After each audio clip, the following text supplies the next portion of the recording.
Então, boa tarde a todos. Estamos na mesa de Sementes Crioulas, Guardiões, Práticas, Conhecimentos e Direitos do Sexto CEPIAL. É uma honra ter todos vocês aqui presentes nesta mesa. Essa mesa vai estar fazendo sua fala a professora Zefa Valdivina Pereira, Nayara Andreoli Bittencourt, André Emílio Jantara, Maria Terezinha Shirzekowski, Ana Andréia Jantara e Maria Janete Ferreira Leite. Então, é uma honra fazer parte e coordenar esta mesa, que tem como objetivo principal discutir sobre a produção de sementes crioulas, o que são sementes crioulas, sua guarda, armazenamento, reprodução, retomando práticas socioculturais das comunidades tradicionais. Nós vamos promover um diálogo sobre as redes de sementes agroecológicas, socializar as trocas de experiências, saberes, práticas e a legislação do resgate e conservação das sementes crioulas, das espécies cultivadas e mantida por esses povos conhecidos como guardiões, com técnicos, professores, pesquisadores e agricultoras urbanas e rurais, promover uma troca de experiências e conhecimentos, pois povo que guarda a semente da vida é guardião. Então, aqui nós vamos ter uma diversidade bastante grande, né? Iniciamos com a fala da professora Zefa, que também tem um banco de sementes no Mato Grosso, né? Temos a Ana, que também tem um banco de sementes em Palmeira, a Maria Janete, com banco de sementes em Imbituva, Faxinal dos Galvão, a dona Terezinha em Rio Azul. Então, nós temos vários participantes, o qual a discussão vai ser bastante interessante. Então, eu inicio essa mesa com a fala da professora Zefa Valdivina Pereira, que é professora da Universidade Federal da Grande Dourados, no Mato Grosso do Sul. Possui graduação em Ciências Biológicas pela Universidade Federal do Mato Grosso do Sul, em 2000, mestrado em Botânica pela Universidade Federal de Viçosa, em 2003, doutorado em Biologia Federal pela Universidade Estadual de Campinas, 2007, e pós-doutorado em Ecologia da Restauração em Embrapa Cerrado. Tem experiência na área de Botânica, com ênfase em taxonomia de fanerógamos, atuando principalmente nos seguintes temas: cerrado, agrobiodiversidade, sustentabilidade, recuperação de áreas degradadas e principalmente do Banco de Sementes Comunitário Lucinda Moretti, de Juti, Mato Grosso do Sul. Com vocês, a professora Zé. Obrigada, Cleuci, aí. Primeiramente, eu queria agradecer aí o convite, né, por estar aqui com vocês, né, nessa tarde de domingo. Muito obrigada, e é uma honra poder estar aqui, né, diante de colegas e guardiões aí, que sabem muito mais de sementes crioula do que eu, então me sinto muito honrada de poder estar aqui participando, diante da experiência que a Andréia, o André, a dona Terezinha deve ter, então eles estão muito ano-luz à minha frente, então eu fico muito honrada de poder estar aqui com vocês. Cleuci, eu vou compartilhar a minha tela, tá? Um pouquinho.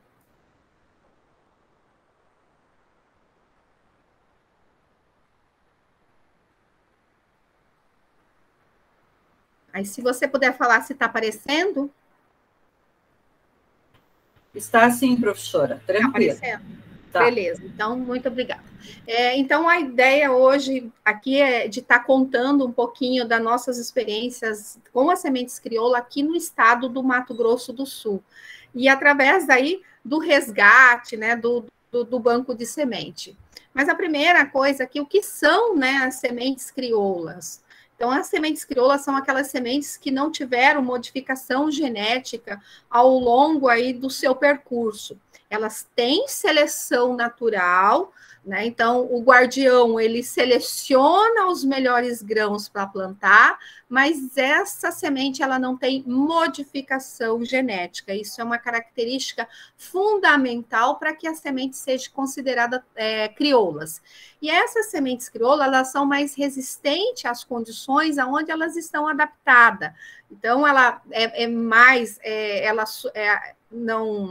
ela não vai estragar com facilidade, as pragas não vão, né, atingir com tanta facilidade como a semente transgênica que preciso aí, que tem sido usado alta quantidade de veneno para o seu plantio. Tá? A semente crioula ela é uma base da produção agroecológica. Sem a semente crioula não tem agroecologia, porque essas sementes estão adaptadas àquelas condições locais aonde elas foram plantadas. E segundo a nossa legislação, né, no artigo aí 2 da Lei 10.771, que é a Lei de Sementes brasileira, ele fala que as sementes crioulas são aquelas sementes cultivares locais, tradicionais, né, que são reconhecidas como variedade desenvolvida, adaptada ou produzida por agricultores familiares, assentados na reforma agrária ou indígena, e que elas mantêm aquelas características originais, e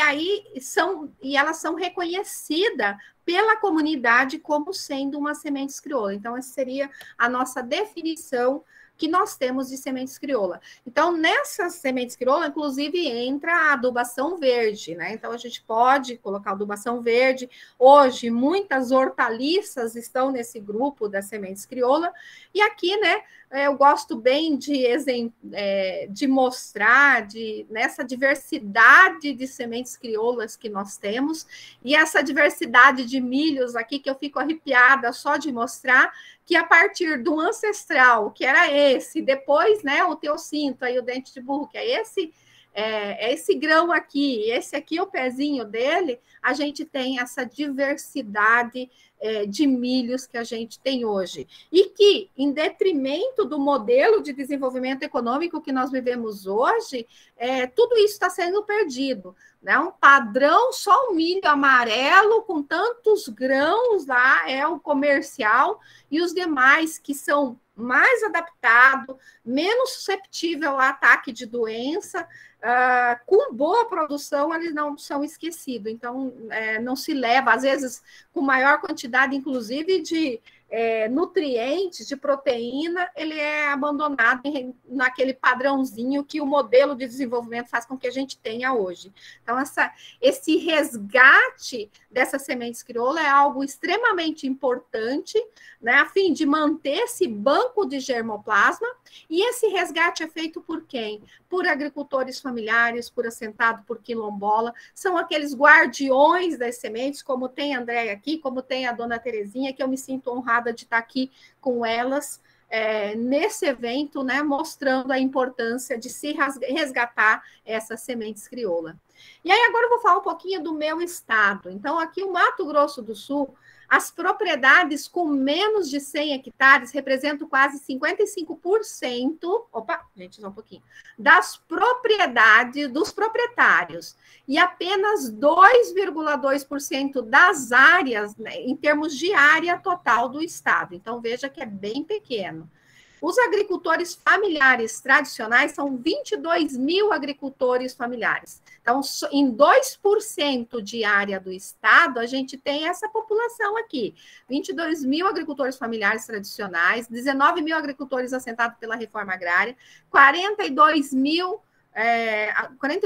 famílias, 53 mil famílias indígenas, sendo a segunda maior população indígena do país, com 9 etnias distribuídas em 75 aldeias, perdão. E, mais ou menos, hoje ainda, 18 mil famílias de trabalhadores sem terras acampados aí em Barco de Chão. Então, vejo, numa área extremamente pequena, isso representa, toda essa população aqui vive em 2%, né, um pouquinho mais de 2% da área total do estado. Então, vejo, né, qual é a dinâmica, como que funciona a dinâmica do nosso estado. Então, a maioria é formada por grandes produtores de terra, né, grandes áreas, né, hoje, né, tanto, né, a pecuária como a agricultura são muito fortes aqui no estado. E as comunidades, nesses pequenos agricultores, eles entram, ou quando eles vêm para um assentamento, quando eles recebem seus lotes, eles vêm com essa visão de patrão, num espaço de 10 hectares, querer produzir 100 cabeças de gado, 50 cabeças de gado, ou plantar soja, né? Então, a gente tem mostrado para essas comunidades que isso não é viável, porque naquele espaço é melhor ele diversificar, trabalhar com a agroecologia, trabalhar numa produção mais diversificada, que ele garanta a segurança e a soberania alimentar, do que, né, ocupar e plantar tudo de soja e não ter nem o que comer, só ganha dinheiro em grande escala. E nesse contexto de Estado, né, surge aí o Banco de Semente Lucinda Moretti, que a Cleuci já falou. Então, esse banco, a gente já tem na região de Juti, aqui mostrando para vocês, né, no Mato Grosso do Sul, onde está o Mato Grosso do Sul, o município de Juti, que tem um município com 5 mil habitantes, extremamente pequeno, e há muito tempo atrás, essa senhorinha que é a Lucinda Moretti, que era uma irmã de São José, ela tinha, né, um trabalho fantástico, ela era da Pastoral da Terra, e ela ficava entregando sementes para todas as comunidades, ela vinha de casa em casa, entregando sementes crioula para a comunidade, para assentado, para indígena. E aí, em 2005, ela cria uma feira de sementes, e aí essa feira foi aumentando, né, cresceu bastante, mas era um espaço por ano, onde acontecia aí as trocas, né, de semente, comercialização. Inclusive, o André, a gente se conhece lá desde, acho que 2015, quando ele vem para a feira pela primeira... Antes, né? Acho que 2000 foi mais ou menos nessa época que ele vem aí para a feira. Em 2013, a irmã Lucinda falece, né? Nos deixa aí muito triste aí o momento da perda dela. E aí, nesse mesmo ano, surge um edital do CNPq que a gente tinha a possibilidade de implantar aí uma casa de semente.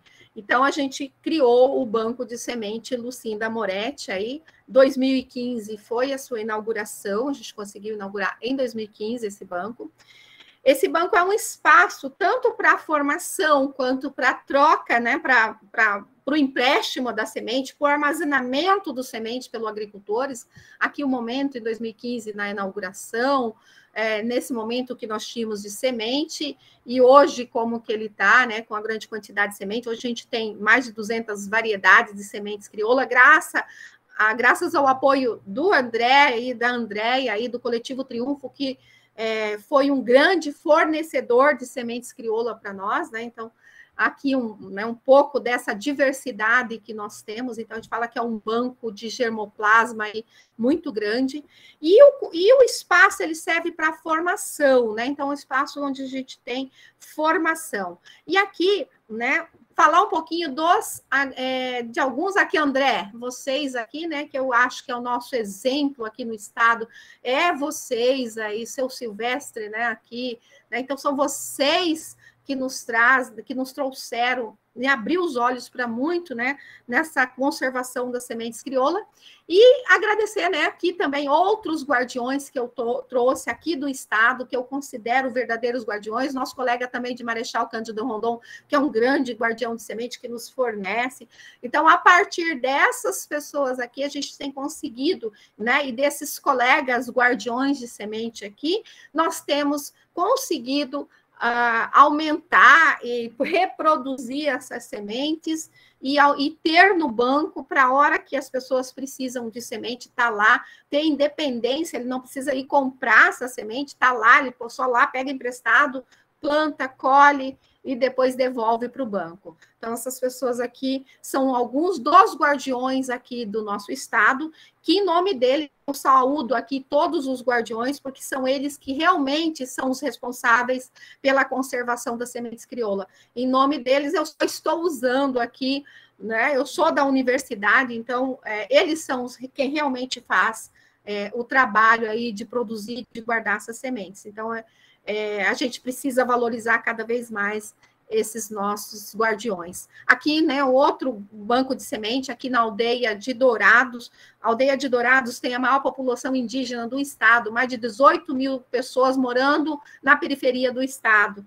Então, aqui também o momento, né, da inauguração, então a gente tem uma casa de semente lá, com todo esse processo de cursos de formação. Então, a ideia é estar formando eles para a troca, né, de sementes, para trabalhar o coletivo, para trabalhar a agroecologia.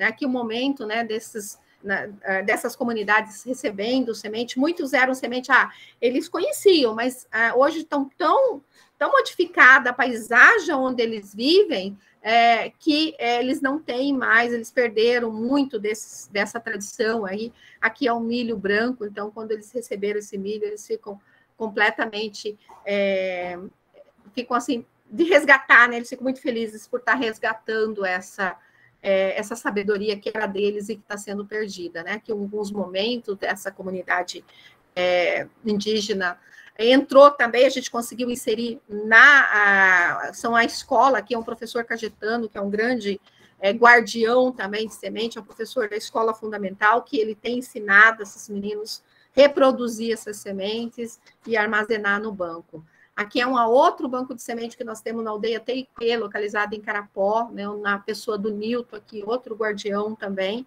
né? A irmã Lucinda, que criou esse espaço, os slides ficam mudando aqui, que criou esse espaço aqui. Então, mostrar, né, aqui também, foi um pedacinho da produção que ela fez. Aqui é o milho saboró branco, que é um milho tradicional indígena aqui, que faz parte da cultura. Essas sementes aqui, eu acho que o André sabe de onde que veio, né? São deles aqui, sementes que vieram aí, do Coletivo Triunfo. E aí a gente também não pode desvalorizar as mulheres, né, no resgate da conservação dessas sementes. Aqui, em nome da Rosângela, com a imagem dela, eu saúdo todas as mulheres guardiãs aí, que são elas que resgatam as sementes, elas que plantam, elas que guardam para plantar. Então, a força da mulher nesse resgate e conservação das sementes crioula é algo muito forte. E aqui no estado também. Então, aqui quem faz esse papel, além das comunidades indígenas, nos assentamentos que eu trabalho, são as mulheres que resgatam essas sementes e elas que cultivam essa semente. Aqui é o momento agora do banco de semente Lucinda Moretti, eu volto a trabalhar nele aqui para mostrar para vocês. Isso aqui foi um curso de formação que aconteceu o mês passado, então, com outras comunidades indígenas, a gente trazendo eles para formar em agroecologia, mostrar um dia de chuva aqui, bem abaixo de chuva, a gente nesse espaço, e eles recebendo a semente. Então, há todo um processo de formação e, ao mesmo tempo, de emprestar sementes, e é empréstimo, gente, não é doar. Nós estamos emprestando as sementes para eles e eles nos devolvem quando eles colhem. Então, aqui foi um trabalho que a gente está desenvolvendo com outro grupo indígena que ainda tem certa dificuldade em adquirir semente, que são altamente dependentes da FUNAI na aquisição dessas sementes. Aqui o momento aí de formação desse espaço, então, ao lado do banco de semente, a gente tem um espaço de formação e algumas sementes, a gente fala sementes, mas várias formas de propágulo, né? Então, a gente tem as ramas, a gente tem os tubérculos aí, né, planta, aqui estou vendo pela primeira vez algumas dessas variedades, aqui o teocinto, aqui a araruta, que muita gente nem conhecia mais, então essa parte de formação, né? E aqui outros momentos de formação, mesmo a sementes crioula no sistema integrado com a aquaponia aqui, né? Foi um curso bem interessante, elas produzem, as hortaliças crioula se deram muito bem nesse modelo aquapônico aqui, então foi bem legal essa parte de formação. Os alunos da universidade participando, né, desse processo, então, de embalar a semente, de selecionar a semente. Então, aqui são alunos do curso de Ciências Biológicas, então, mas para mostrar para eles que existe, né, que o universo da universidade é muito maior, né, do que só aquele curso propriamente de Ciências Biológicas, então, eles verem outros espaços, outros momentos, aqui durante a Feira de Juti, que teve formação. Então, a gente usa esse espaço para essas formações. E o banco de semente hoje, então, a gente já tem mais de 200 sementes resgatada, e a grande função dele, além desse resgate propriamente dita das sementes, é a redução dos custos da produção.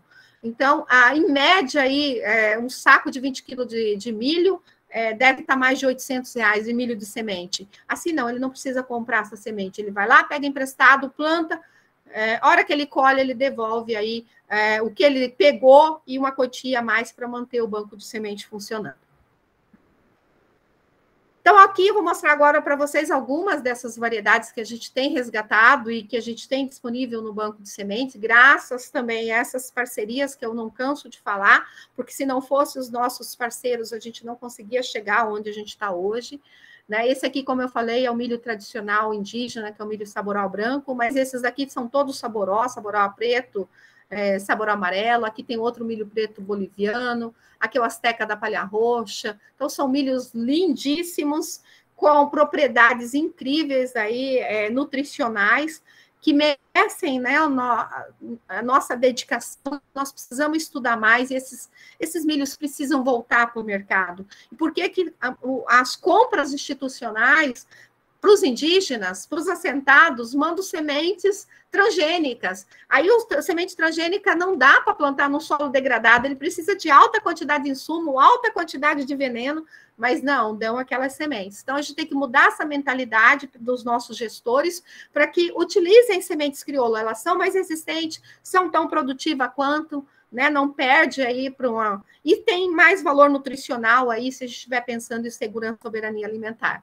Aqui umas variedades de feijões que eu gosto muito, aqui, né, o feijão gigante para mostrar realmente o tamanho, aqui o pequenininho, né, o feijão arroz, né, outros feijões que começam agora a aparecer no mercado. Eu sei na região de vocês, mas aqui no Mato Grosso do Sul, que só tinha carioca e feijão preto, agora começa a aparecer um feijão manteiga, um feijão mais rajado. Feijão de corda não existe, mal e mal se encontra nas feiras aí para comprar. E as favas, né, nem se fala, é muito raro, então não se compra então, no mercado. Então, resgatar essas variedades é essencial.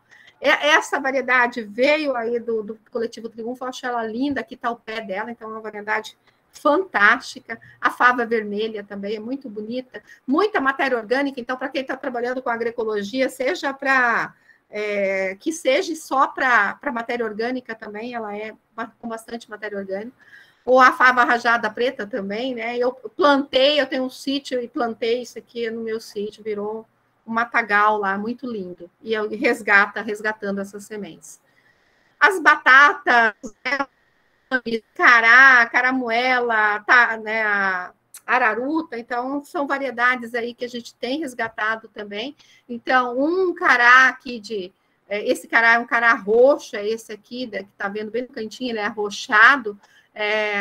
Disso aqui, um pé deu tudo isso. Então, quase 50 quilos de produto, que pode ser enriquecido, pães, bolo, então veja a diversidade aí do que poderia estar sendo produzido com essas espécies. Aqui essa imagem, né, do Luiz Walter, lá do Marechal, um tomate, né, pesando quase 1 quilo. Em detrimento da variedade comercial, a gente novamente deixa, né, essas variedades aí que são essenciais e muito mais, né, muito mais produtiva. Né? Está aqui o tomate pêssego também, muito bonitinho. Os tomates cereja, de modo geral. Eu estou adiantando aqui porque eu estou acompanhando o horário. Eu estou vendo que já está chegando o meu tempo aqui. Os arroz também, isso aqui é uma outra aldeia, né? A produção de arroz, então, tem uma grande diversidade, acho que a gente deve estar com as 9, 10 variedades de arroz, tudo de sequeiro, a gente só tem arroz de sequeiro. Né? Então, uma grande diversidade. Os amendoins também, então, é uma grande quantidade de sementes de amendoim. E aí mostrar aqui um pouquinho, né, dessa produção aqui também, né, os adubo verde, aqui gergelim, então são todos produtos aí, todas sementes bastante utilizadas nesse processo agroecológico, então incentivar cada vez mais a cultivar essas sementes é bastante importante. E aí as variedades também de hortaliças, que hoje, né, a gente tem incentivado o pessoal a guardar essas sementes, produzir as próprias sementes aí de hortaliça. Aqui, né, algumas dessas imagens. Né, aqui também, essa aqui veio, é uma vagem, né, a vagem amarela, que veio do Coletivo Triunfo. Aqui os milho preto, né, os pés do milho preto. né, outras, aqui o teossinto, né, mostrando um pouquinho, serve como palhada, serve para forrar, para alimentação animal, aí, então, são grãos aí bastante importantes que dá para se ter, né, dá para se resgatar e se produzir, então, gerando renda para esses agricultores familiares, segurança e soberania alimentar. Detalhe, nós estamos, como eu falei no início, a gente está diante de um estado extremamente do agronegócio. Então, é uma mudança de valores, né? Diferentemente do Paraná, que vai ter experiências agora, que é algo já há muito tempo, né? A agricultura familiar é muito forte. Aqui, né? O agricultor familiar que recebe terra ainda quer ser patrão e quer produzir soja e numa escala comercial em 12 hectares. Chega a ser até vergonhoso. E aí, então, né, para finalizar aqui, as sementes crioula, né, o que elas promovem, o que nós percebemos ao longo aí desse tempo que eu tenho trabalhado com sementes crioula. Então, a gente tem, né, o resgate dessa diversidade genética, e é muito intenso isso, um pane aí, nesse modelo que nós vivemos aí, são as sementes crioula que vai resgatar aí essa diversidade genética. Resgatar a tradição, não usar agroquímico, produzir a saúde do agricultor, diminuir dependência de insumos externos, ele não precisa, inclusão social, então não é vergonhoso produzir sementes crioula, tem que exaltar essas pessoas, eles são atores principais desse processo agroecológico. Né, promove segurança, soberania alimentar, gera renda, satisfação e, por que não, né, a felicidade. Então, por fim, essas pessoas são felizes, eu acho que isso é extremamente importante, a gente precisa ter qualidade de vida. Tá? Então, isso é mais ou menos o que eu queria passar para vocês aí em 20 minutos, é pouco tempo para mostrar esse universo que nós estamos tendo aí, tantos agricultores produzindo, tantas sementes que a gente tem resgatado. E aí, né, eu deixo aqui meu convite, né, vou fazer como que é a minha propaganda, né, tem um outro evento aí de sementes crioula que começa semana que vem, hoje é domingo essa semana, né, dia 1º começa, então o Cleuci e o André vão estar aí nesse evento, fica aí o convite, se vocês tiverem interesse aí de participar. E aí, Cleuci, mais uma vez eu te agradeço muito aí pelo convite, espero que eu tenha contribuído um pouquinho aí com a discussão dessa mesa, e muito obrigada. Eu que agradeço, professora Zefa, é um prazer tê-la aqui, né? Ela faz parte da minha banca de doutorado, então, a sua experiência é maravilhosa. Agradeço imensamente sua fala, depois a gente coloca as questões. Eu vou passar já a palavra para o André, então, o André Emílio Jantara, residente em Palmeira, Paraná, assessor técnico da ASPTA, Agricultura Familiar e Agroecologia, coordenador do projeto emergencial de conservação e multiplicação da agrobiodiversidade no Paraná, projeto da Rede Sementes da Agroecologia, RESA, apoiado pelo Ministério Público do Trabalho do Paraná. Formado em técnico em agropecuária no Colégio Agrícola de Palmeira, e tecnólogo,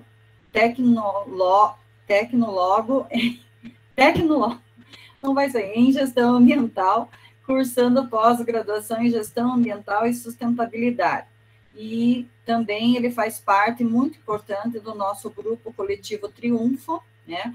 E é um grande incentivador do meu trabalho e da formação das casas de sementes. Então, com a palavra para você, André. Boa tarde a todas e todos. Agradecer, né, a professora Cleusi, que fez o convite para a gente aí já desde o mês de fevereiro, março, né, já se prevenindo, e a todos que estão participando.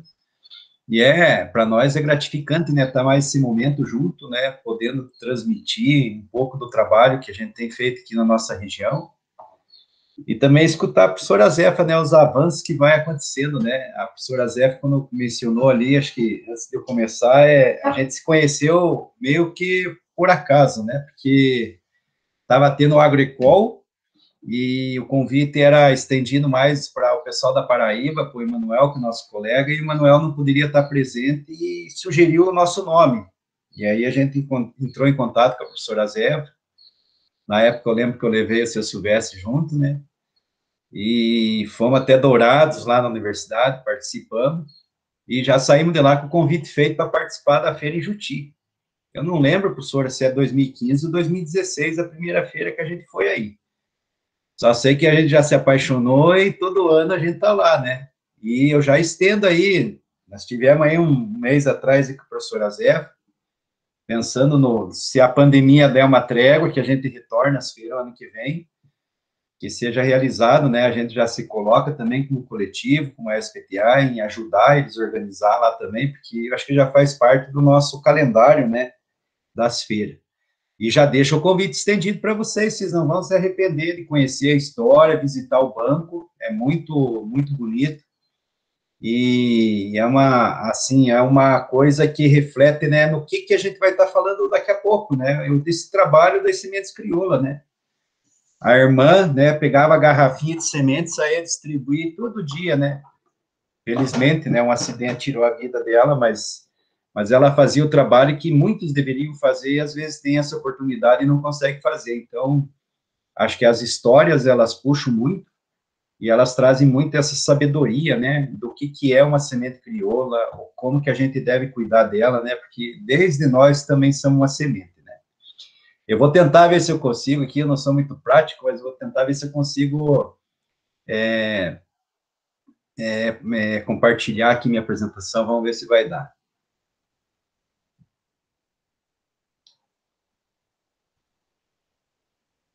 Eu coloco, alguém pode, é a tela inteira primeiro, né? Põe em tela inteira, isso, tá indo, é melhor, tá indo, isso. Agora você pode pôr sua apresentação, você já está compartilhando, só ir na apresentação agora, André. Entrou? Isso. Ainda não, tá? Deu certo? Isso, professora Cleusia aí, então a senhora me segure os 20 minutos, que já foi uns 3, mais ou menos, né? André, mas, coloca assim, em modo de apresentação. Tem uma tacinha lá embaixo, ó, perto, bem na parte, no seu braço direito, aí na parte bem de baixo, ó. Achou? Apresentação de slide? Isso, aperta aí. Aí? Isso. Ele vai para a tela inteira. Agora. Isso.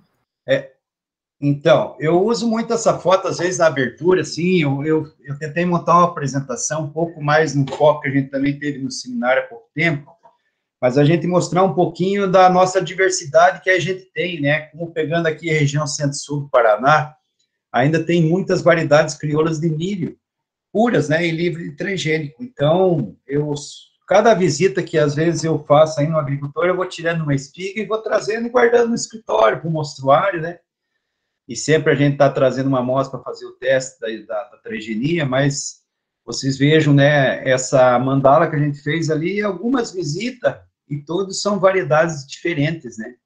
Eu acho que esse é o contraposto que a gente tem que estar colocando, porque às vezes diz que a semente crioula não existe mais, e muito menos um milho puro, né, e a gente consegue comprovar, como a professora Zé também falou lá do banco lá, que a gente sempre está fazendo esse trabalho do quê? De estar resgatando e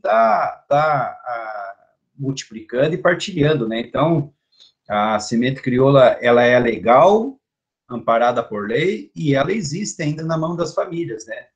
Quem pudesse dar todo o tempo de a gente visitar todas as famílias que a gente conhece para estar fazendo esse resgate, porque sempre vai se descobrindo alguma coisa nova, né?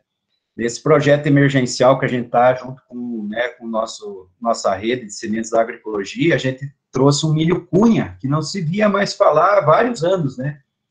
Eu tenho a impressão que até levei agora um pouco lá para a professora Zé para guardar no banco lá de Juti também, né? Então, isso é isso que eu acho que traz a riqueza, né, para a gente, né?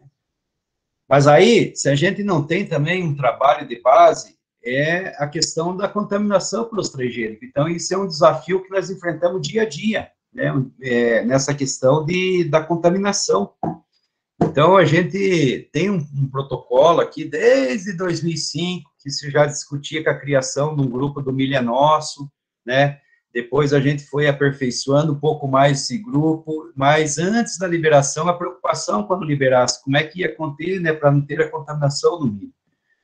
E isso em 2008, 2009 foi um caos, né? Quando liberou, a gente já sempre tomava cuidado do milho para não ter cruzamento com as variedades híbridas, mas aí a gente vem com a questão do transgênico, que é muito pior, né? Contaminou, não tem volta, e aí a gente perde a semente pura, né? Então, eu quis pôr esse slide também para a gente deixar de base que isso é um desafio não só da nossa região, é um desafio do mundo, hoje, na conservação das sementes crioulas, né? Então, cada entidade, cada organização, cada universidade, cada espaço que a gente tem que buscar alternativa de como manter essas variedades puras, né? Tá aqui, né, eu só complementando, né, manter essas variedades puras também é uma coisa que acho que a gente tem que deixar registrado, que não é simplesmente também a gente pegar uma cópia dela e guardar numa casa de semente, ou numa geladeira lá, que é o climatizada, como a gente tem em Juti, tem aqui, né, o Dantas está participando aí na Casa da Semente, aqui em Mandirituba, mas a gente tem que também colocar lá na terra, né, então tem que ter dois trabalhos, o trabalho da prática e formação de como manter essa variedade pura com as famílias agricultores, né, e dentro da própria, uma geladeira, uma cópia de segurança, como a gente fala, né. E aqui na região, um trabalho que a gente sempre, da SPTA principalmente, a gente sempre trabalhou nessa linha do resgate das sementes crioulas e o conhecimento, que eu acho que é a primeira base para a gente entender, né, um diagnóstico, a gente não gosta muito da palavra diagnóstico, né, mas é um diagnóstico que a gente faz das famílias, das comunidades, né, da onde a gente vai trabalhar. Após isso, a gente, resgatando, a gente sempre avaliou, né, para ver se elas se adaptam. Nem todas as sementes que às vezes vai para um local, ela se adapta ao clima, né? Às vezes os climas são totalmente diferentes, período de chuva, período de plantio, então a gente tem que avaliar, que eu vejo muitas vezes processo de compra de semente em quantidades grandes, mas quem garante que a semente vai se adequar naquele local, né? E aí, esse trabalho de base que todo leva é a multiplicação. Avaliou, deu certo, aquela semente se adaptou, vamos multiplicar ela para que ela possa a família ter autonomia, né? E todo esse processo também, ele circula dentro do a gente fazendo tanto resgate, avaliação, multiplicação, nós temos que ter o cuidado com o armazenamento.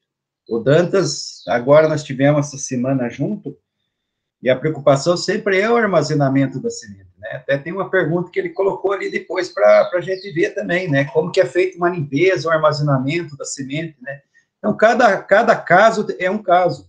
Em cada local tem seu sistema de armazenar, né? E tudo isso gira onde? Em cima do intercâmbio.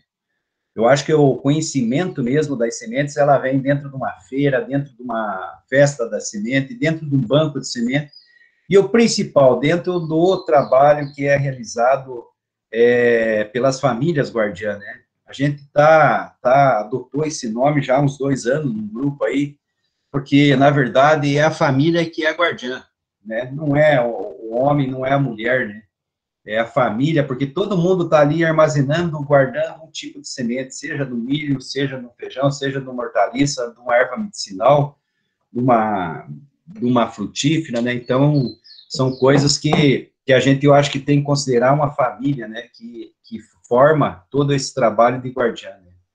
Aqui, para lembrar um pouco, né, nossas atividades, elas sempre têm, principalmente, uma região centro-sul do Paraná, ela sempre foi o foco do milho e feijão, a gente sempre faz muitas oficinas, né? E aí a gente se depara de fazer a colheita, fazer o preparo da semente, como que vai armazenar, teste de transgenia, então passa toda essa informação. E aí o povo é mesclado, né? Eu acho que a gente tem que estar chamando principalmente a juventude hoje, né, para estar participando. E de uns 10 anos para cá, as protagonistas da participação têm sido as mulheres. A gente tem dado todo esse destaque, essa valorização, porque elas são as verdadeiras guardiãs das sementes que está, como a gente sempre fala, né, ao redor da casa, né? Eu vou mostrar um pouco para frente, mas para a gente ver que nessas participações das oficinas tem muitas mulheres, jovens mulheres, né, participando, tanto passando conhecimento como aprendendo também, né? Aí é outro momento das feiras de semente, né, que a gente sempre tem os espaços de estar ali fazendo algum tipo de homenagem àquelas famílias, se é maior espiga, maior abóbora, se é maior mandioca, enfim, é um momento de descontração e um momento de confraternização da troca das sementes, né, da comercialização, é uma forma de geração de renda para essas famílias, mas o intuito de estar mostrando a diversidade, né, que a gente sempre tem dentro dessas feiras. E aqui eu coloquei esse encontro aqui porque foi um encontro onde a gente se deparou com a palavra guardião, né? Se falava muito em guardião, guardiã, mas para nós, né, aqui nós falava, o agricultor que guarda semente, o agricultor que tem, né, um banco, mas a gente não tinha definição, né? E o interessante, quando a gente foi lá, os nossos guardiões foram homenageados, né? Eles receberam um quadro que até hoje está na porta da casa, né, onde você chega da casa deles, um reconhecimento do que é ser, né, um guardião das sementes, né? Por incrível que pareça, né, a gente aqui ainda só homem participando, né? A gente sabe que a dificuldade é muito grande, depois a dona Terezinha e a André vão estar falando também, né, que a gente tem discutido muito esse tema, né? Mas a dificuldade hoje de uma mulher, às vezes, para sair 3, 4 dias não é fácil, né? E às vezes a gente acaba valorizando o homem dentro para ser homenageado, mas quem deveria estar ali recebendo esse quadro seria a mulher, né? Muitos casos funcionam dessa forma. Então a gente tem trabalhado muito isso depois dessa convivência de 2014, sabe? Aí também um pouco mais as nossas feiras, né? Também eu acho que momentos que a gente tem aproveitado para estar fazendo não só a troca da semente, mas a parte cultural, a parte da união, do troca do conhecimento, né? Aqui uma foto dos nossos integrantes da reza participando, guardião da semente, enfim, a diversidade que a gente tem para mostrar, né? E eu acho que aqui a gente deveria sempre pensar essa proposta. Eu tenho sempre falado muito com os deputados, que essa época começa a aparecer deputado do que é lado, né? Porque se tivesse um reconhecimento, né, de uma família guardiã de semente crioula, ou seja, municipal, estadual e federal. Acho que é um tema que a gente deve brigar muito no nosso espaço daqui para frente, como reconhecimento, sabe? Porque hoje se fala uma família guardiã ou semente crioula, às vezes eles são muito desvalorizados, diz que aquilo é um trabalho de atrasado, que nem eu escutei ontem aí na rádio, né, um sindicalista falando isso, né? Nós precisamos pôr máquina, precisamos pôr pulverizador, semente crioula melhorada, quer dizer, discurso no vago, sabe? Um discurso que não é esse que a gente quer. Nós não estamos aqui colocando que o agricultor tem que ser um escravo, mas o agricultor tem seu meio de plantar. Se ele tem a condição de ter um trator, é uma coisa. Se ele não tem, ele se adapta. Seu Silvestre é um caso, ele tem condição de ter um trator e ele não quer. Porque ele diz, eu não quero me preocupar com o trator, eu tenho meus cavalinhos para preparar o terreno. E por que então nós vamos querer mudar, modernizar a propriedade dele? Não tem fundamento. Mas essa lei, eu acho que é uma coisa que a gente tem que discutir mais dentro do nosso grupo para fortalecer isso, né? E aí, acho que a Cleusi falou, dentro de todo esse trabalho, não é a SPTA sozinha que faz, né? Ela tem um coletivo Triunfo, né, que existe desde 2010, e é formado principalmente por famílias agricultoras, por jovens, por associações, né? Escolas técnicas, cooperativas, poder público. Então, é uma rede dentro aqui do Centro-Sul que faz todo esse trabalho na mobilização, organização de algumas atividades, principalmente a feira regional, né? A partir de 2014, 2015, o coletivo toma a frente, então isso tudo facilita, né? Quando você tem uma integração. Aí o grupo, né, a gente, antes da pandemia, era a cada 3 meses, a gente tinha o costume de se reunir, essa foto que também é uma foto lá do Silvestre, né, uma visita que a gente fez, e sempre além de estar discutindo as questões do grupo, os informes locais, que sempre tem, mas também fazendo a visita em propriedades agroecológicas, que esse que é o fundamento, né. E aí, 2015, a gente forma a rede, né? Uma rede de sementes da agroecologia, a RES, que são envolvidas por 20 e poucas entidades, né? A professora Cleusi faz parte, a Nayara, que está aqui junto com nós, dona Terezinha, a Andréia, né? Queremos também, daqui a pouco, a professora Zefa fazendo parte junto com nós aqui. A gente sabe que a distância é grande, mas estamos estendendo o convite, que a gente sempre tem falado, né? Nós estamos esticando nossa rede para Santa Catarina e também para o Mato Grosso do Sul, quando a gente está falando nessa conservação da agrobiodiversidade, né? E essa rede, ela tem muito esse trabalho, né, junto também a conservação da agrobiodiversidade, esse uso abusivo dos agrotóxicos, né? e sempre discutindo políticas públicas, né, que eu acho que é os temas que a gente vivencia, as dificuldades que enfrentamos hoje, mas, assim, tentando trazer a coletividade e a melhor condição, né, para as famílias agricultoras, né. Eu acho que essa foto, ela revela bem o que eu falei para trás, sobre o protagonismo hoje das mulheres. Essa aqui é uma foto tirada de uma reunião da Rede Sementes Agroecologia em 2019, em Morretes, né, um pouco antes da pandemia, um ano antes da pandemia, né, onde a gente teve depoimento de 22 mulheres, né, lá na participação da reunião, e todo mundo esperava que elas fossem contar o que acontece, como que elas fazem as sementes crioulas, né, e a coisa foi bem diferente. Foi um depoimento de cada uma, como é que é a vivência dentro de uma casa, né, de uma família, né, não só a parte da semente, mas o dia a dia de cada uma, né, e não teve quem não chorou, desde o primeiro depoimento até o último, e isso trouxe muita tona dentro da reza e dentro do coletivo Triunfo, que hoje, agora retornando, a gente já consegue formar um coletivo de mulheres, né, para dar essa valorização que deveria ser sempre, né, reconhecido dentro de qualquer entidade, qualquer órgão público, né, o trabalho que as mulheres fazem, né.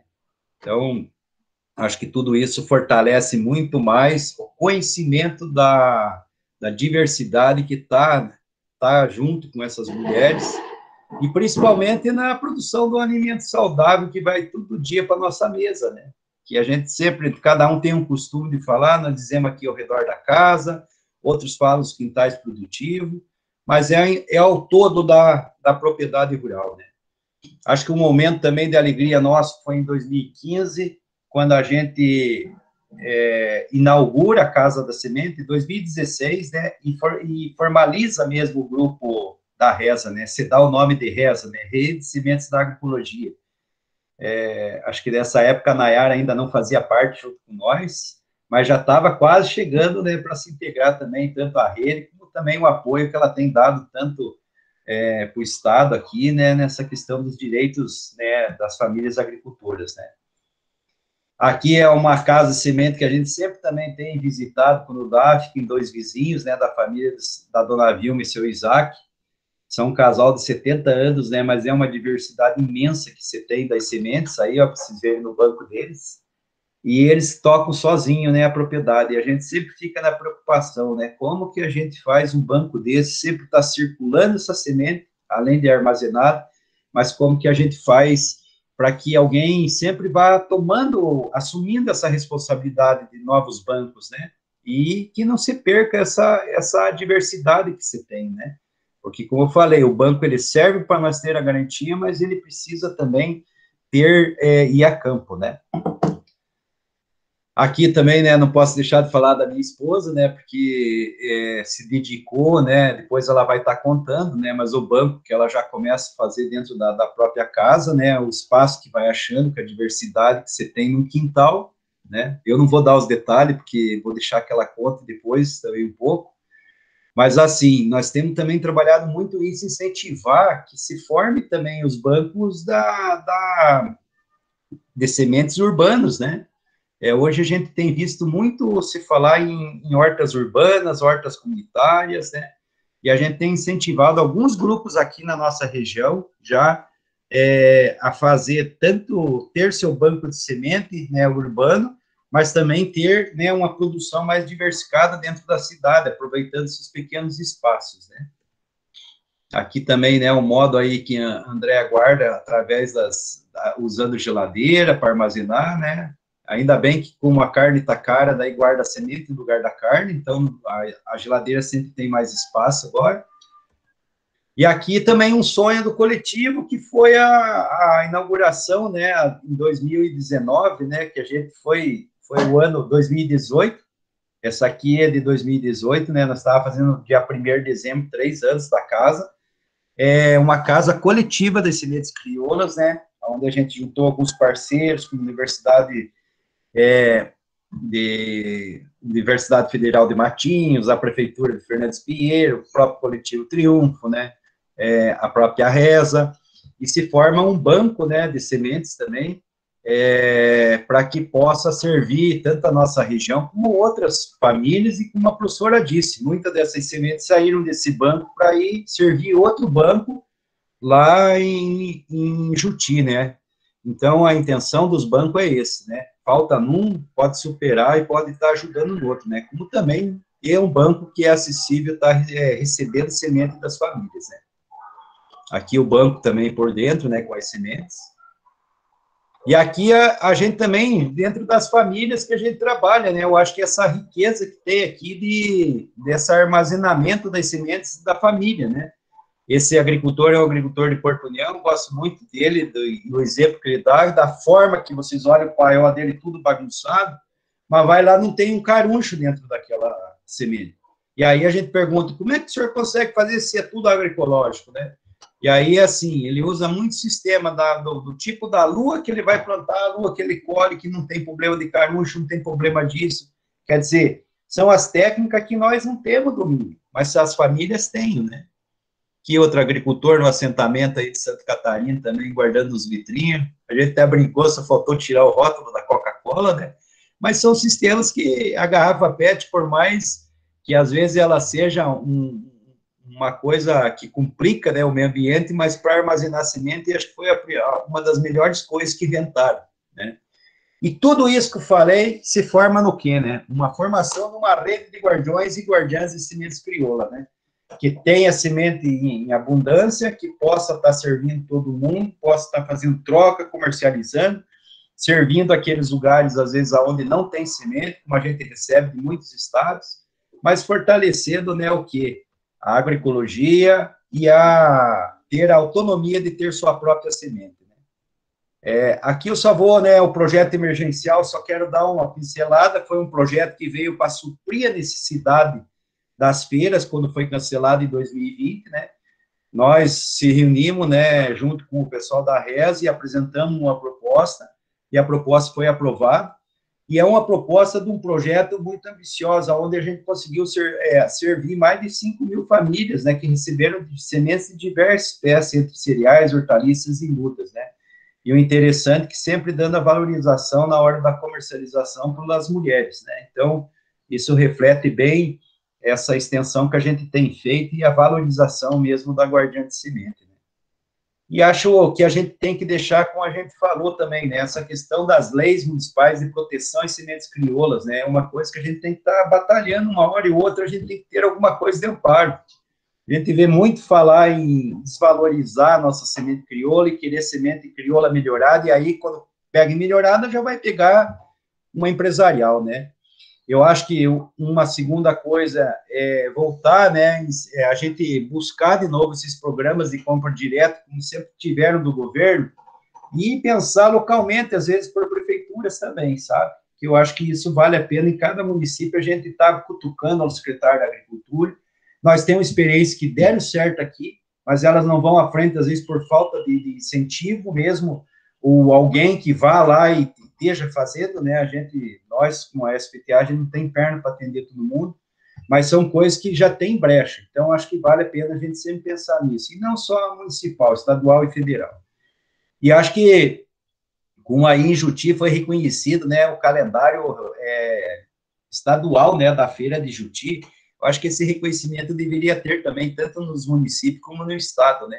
Isso dá uma valorização muito, principalmente quando se busca recursos para fazer uma feira, ou também na questão da própria valorização mesmo, né, da conservação da agrobiodiversidade.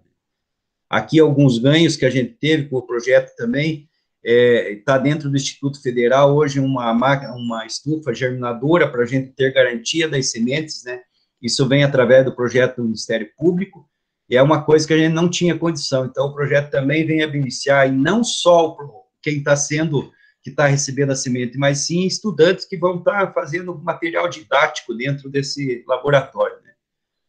Aqui eu acho que a sugestão, né, eu já dei mais ou menos as ideias ali, o que a gente pode pensar. Uma coisa que eu acho que a gente tem que colocar, que até pelo tempo aqui, essa conservação das sementes crioulas, a gente vê muito bancos de sementes, no caso da Embrapa, hoje, que às vezes a gente não tem acesso. Então, acho que a gente tem que voltar a discutir esse acesso de muitas sementes que estão armazenadas, estão guardadas, como que as famílias podem ter acesso a esse tipo de semente, principalmente no banco da Embrapa. Nós estávamos com uma dificuldade e a gente conseguiu soja orgânica, né? Então, a gente já está com mais de 20 áreas plantadas aqui, em espaços pequenos, mas nós já vamos ter uma boa quantia de semente de soja orgânica e não transgênica, que é uma coisa muito difícil hoje, né? E aqui eu uso também, acho que essa foto, para finalizar, ela é também lá do encontro que a gente teve da Reza, lá onde o protagonismo foi das mulheres.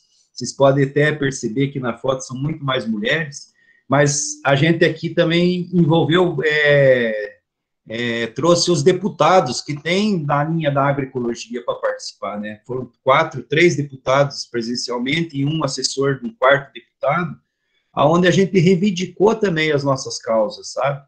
Porque a gente fica muito na espera que o deputado, às vezes, ele vai e resolve o problema nosso, e às vezes ele não sabe qual é o problema. Então, a gente tem que trazer para dentro do nosso movimento, para que a gente possa estar mostrando o que nós necessitamos deles. Nós sabemos que as leis, nem todas elas beneficiam do jeito que a gente quer, mas se a gente montar alguma coisa, aquele deputado que está empenhado, está querendo fazer alguma coisa, ele vai em busca e acha o caminho, que é o que a gente precisa. Bom, desculpe eu me estender, acho que mais um pouquinho do horário aí, professora Cleusi, mas a gente se empolga, né? E queria agradecer, né, mais uma vez a oportunidade. Estamos à disposição tanto para pergunta, como também à disposição para receber vocês a hora que tiverem vontade de vir conhecer mais próximo nós, né, aqui do trabalho que a gente faz. Deixo aqui, então, né, meu agradecimento e sempre pode estar contando com a gente. Muito obrigado. Obrigada, André. Não passou do tempo, está tudo tranquilo, está tudo no tempo certo. É maravilhoso ver essas fotos. Para mim, estar no coletivo Triunfo, participar da Reza, é me manter viva. Então, estou aprendendo muito com vocês.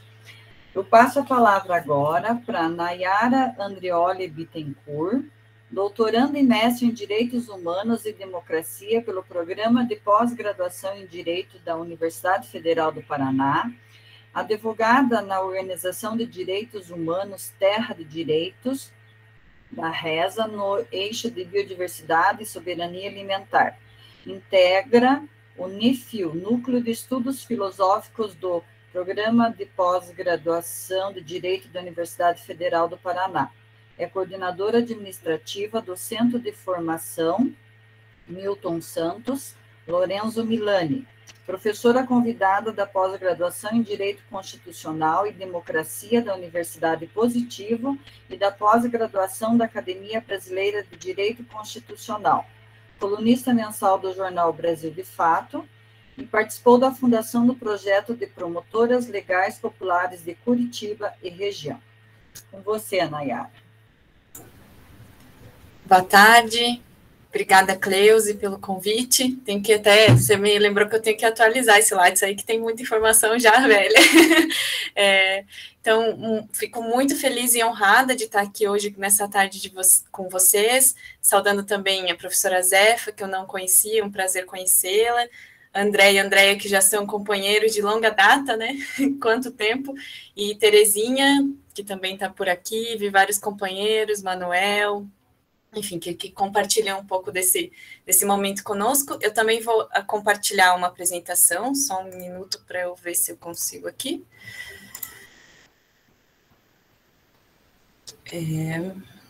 Só ver como é que eu apresento agora. Plano de fundo, transição. Será que eu posso deixar assim? Eu não estou sabendo como é que eu apresento nesse sistema. O seu é diferente, né? Não tem tela inteira? Não achei aqui, que eu fiz pelo Drive. Pelo Drive. Mas ele tem um íconezinho de apresentação. Pois é. Mas, de qualquer forma, está dando para enxergar, Nayara. Aí embaixo, não tem o maisinho bem embaixo, será que é ali, na direita? Aqui? Não, bem embaixo no botão na direita, não tá também? Tem uma marquinha. Nossa, não. Não sei onde é que ele foi. Deixa eu coloco aqui apresentar em outra tela, apresentação de slides. Agora vai. Agora foi, né? Isso, deu. Tá então, tranquilo. Deixa eu controlar meu tempo aqui. Bom, então, a ideia da gente conversar um pouco hoje aqui, pelo menos o que eu tinha preparado a apresentação, foi com base um pouco do meu lugar de fala, né, que é como advogada popular que trabalha em algumas redes de sementes, né, especialmente a rede de sementes da agroecologia, mas também algumas articulações como o GTBio da ANA e a campanha permanente contra os agrotóxicos e pela vida. E eu trabalho com as comunidades agricultores tradicionais, comunidades tradicionais e povos indígenas na própria terra de direitos, né, como advogada popular. Então, é um pouco desse lugar que eu falo, até foi ótimo ficar por último, porque assim já tem todas as bases da professora Zefa, do André, que já assentaram tudo que, enfim, que são as sementes crioulas, toda a sua trajetória, toda a organização popular, em torno da agrobiodiversidade, então aí eu posso ficar com a parte mais chata, por assim dizer, que é uma parte mais jurídica, normativa, né? Um pouco desse lugar da gente tentar desconstruir alguns marcos que foram estabelecidos e como que as sementes hoje elas estão transformadas em mercadorias, né? Então, como é que as sementes crioulas elas são, nesse campo jurídico, político, também uma seara de resistência, de lacuna, né, enfim, uma série de contradições e ambivalências que estão nesse mundo, né, e ainda muito em disputa, e as poucas conquistas que a gente tem, elas foram frutos, com certeza, da luta e articulação dos movimentos sociais e das comunidades, dos agricultores que se fizeram fazer ver, ouvir, né, e também conquistar algumas políticas. Então, aí, essa primeira parte, a professora Zefa e o André já falaram bem, né, do que a gente está partindo aqui, que são as sementes crioulas, né, que seriam, então, essa fonte de diversidade agrícola e também memória dos povos, que trazem junto com ela, né, não só seu material genético, mas também o conhecimento tradicional que está agregado a esse material genético, né, então não é só uma semente que tem ali o seu teor genético, mas também tem uma série de conhecimentos tradicionais ali aplicados de geração em geração entre as famílias de agricultores que aprimorou e melhorou esse material genético, né, à base de experimentação, de testagens, né, e que isso acontece ainda hoje com uma grande intensidade. E por isso elas deveriam ser, pelo menos, bens comuns de livre circulação e troca, e não necessariamente aprisionadas ou encarceradas por essa lógica da mercadoria, né, como a gente vê acontecendo, pelo menos desde a década de 60, da década de 70, com mais intensidade em relação às sementes. E aí passo também a partir da premissa de que, nesse campo jurídico, né, esse direito está sempre em construção, então esse conteúdo do que é o direito, ele está sempre em disputa pelos povos e comunidades tradicionais, pelos agricultores, e o resultado disso é justamente fruto das lutas que esses povos vão travando ao longo desse espaço-tempo, né, desse espaço geográfico, desse espaço histórico, desse tempo histórico, e aí é importante a gente lembrar que tem direitos que eles não foram reconhecidos ainda, outros que estão já escritos, já estão reconhecidos, mas não são efetivados, que também é importante mencionar que lei é diferente de direito, né? Ainda que esteja positivado, escrito, é sempre preciso lutar, criar, reconhecer, implementar novos direitos que ainda não foram conquistados, né? Então, está sempre em permanente disputa, construção e luta nesse espaço. E aí a pergunta que eu inicio né, desde quando que as sementes se tornam mercadorias? A gente já pode fazer uma problematização mais sociológica ou política mesmo, mas eu trago aqui do meu campo, que é o campo jurídico, né? A partir de quando que essas sementes começaram a ser enquadradas em categorias jurídicas e, nesse caso, também em categorias econômicas, né? Quando que as sementes elas começam a entrar nesse mercado de circulação e por que elas precisam, então, de uma forma específica, né? Uma forma e um conteúdo específico, que elas serem homogêneas, né? Estáveis, que elas sejam padronizadas e que elas sejam classificáveis. E essa é a questão, né? Como é que eu vou inserir uma mercadoria no mercado se eu não consigo identificar quem é o proprietário daquela mercadoria? Essa é a lógica de circulação de mercadorias, né? Eu preciso saber quem é o proprietário, para quem que eu vou pagar aquele recurso que está circulando no mercado. E é aí que as sementes elas vão adquirindo também, pelo menos nesse campo jurídico, essas qualidades em que a gente consegue identificar exatamente, né, qual foi aquela empresa ou qual foi aquele melhorista, entre aspas, que trabalhou com aquela semente que tornou essa semente estável, né? Tornou essa semente enquadrável numa mercadoria. E aí a gente tem no campo internacional uma série de disputas. A gente tem desde 67, né? Quando se solidifica a Organização Mundial da Propriedade Intelectual e depois vários tratados, né? Especialmente o Tratado de 78, que justamente estabelece como esse mecanismo de circulação de mercadorias em relação às sementes vai se dar nessa arena internacional. Então, para isso, eu preciso garantir alguns mecanismos jurídicos para que essa semente ela consiga circular de um país a outro, né, especialmente dos países mais desenvolvidos para aqueles países ainda com menor desenvolvimento, né, o que estejam para o capitalismo periférico ou capitalismo dependente, né, para que se paguem esses royalties, né, eu preciso pagar, enquadrar esses royalties a essas empresas que controlam esse mercado. E aí, em 78, que esse tratado da UPOV, ele entra em vigor, e é esse tratado ainda, né, a UPOV que o Brasil ainda adere desde então. Desde então, a gente também teve várias disputas, né? A gente pode colocar outros instrumentos de disputas que também evidenciam que não foi exatamente super tranquilo, né? Ou que as comunidades, os agricultores aceitaram que essas sementes fossem enquadradas como mercadorias de uma forma pacífica. Não, a gente tem também outros instrumentos que demonstram que direitos também foram sendo buscados por esses povos. A gente pode citar, por exemplo, o TIRFA, né? O Tratado Internacional sobre Recursos Fitogenéticos, que garante lá no seu artigo 9º alguns direitos para os agricultores, mas também a gente vai vendo que ao longo do tempo esses instrumentos jurídicos, eles também vão se adaptando ao mercado, né? Então, por exemplo, o Protocolo de Cartagena, que é de 2004, ele é vinculado à Convenção sobre a Diversidade Biológica, ele realmente regula como se dá os movimentos transfronteiriços ou a regulação de organismos geneticamente modificados, na verdade, de organismos vivos modificados, como está no Protocolo de Cartagena.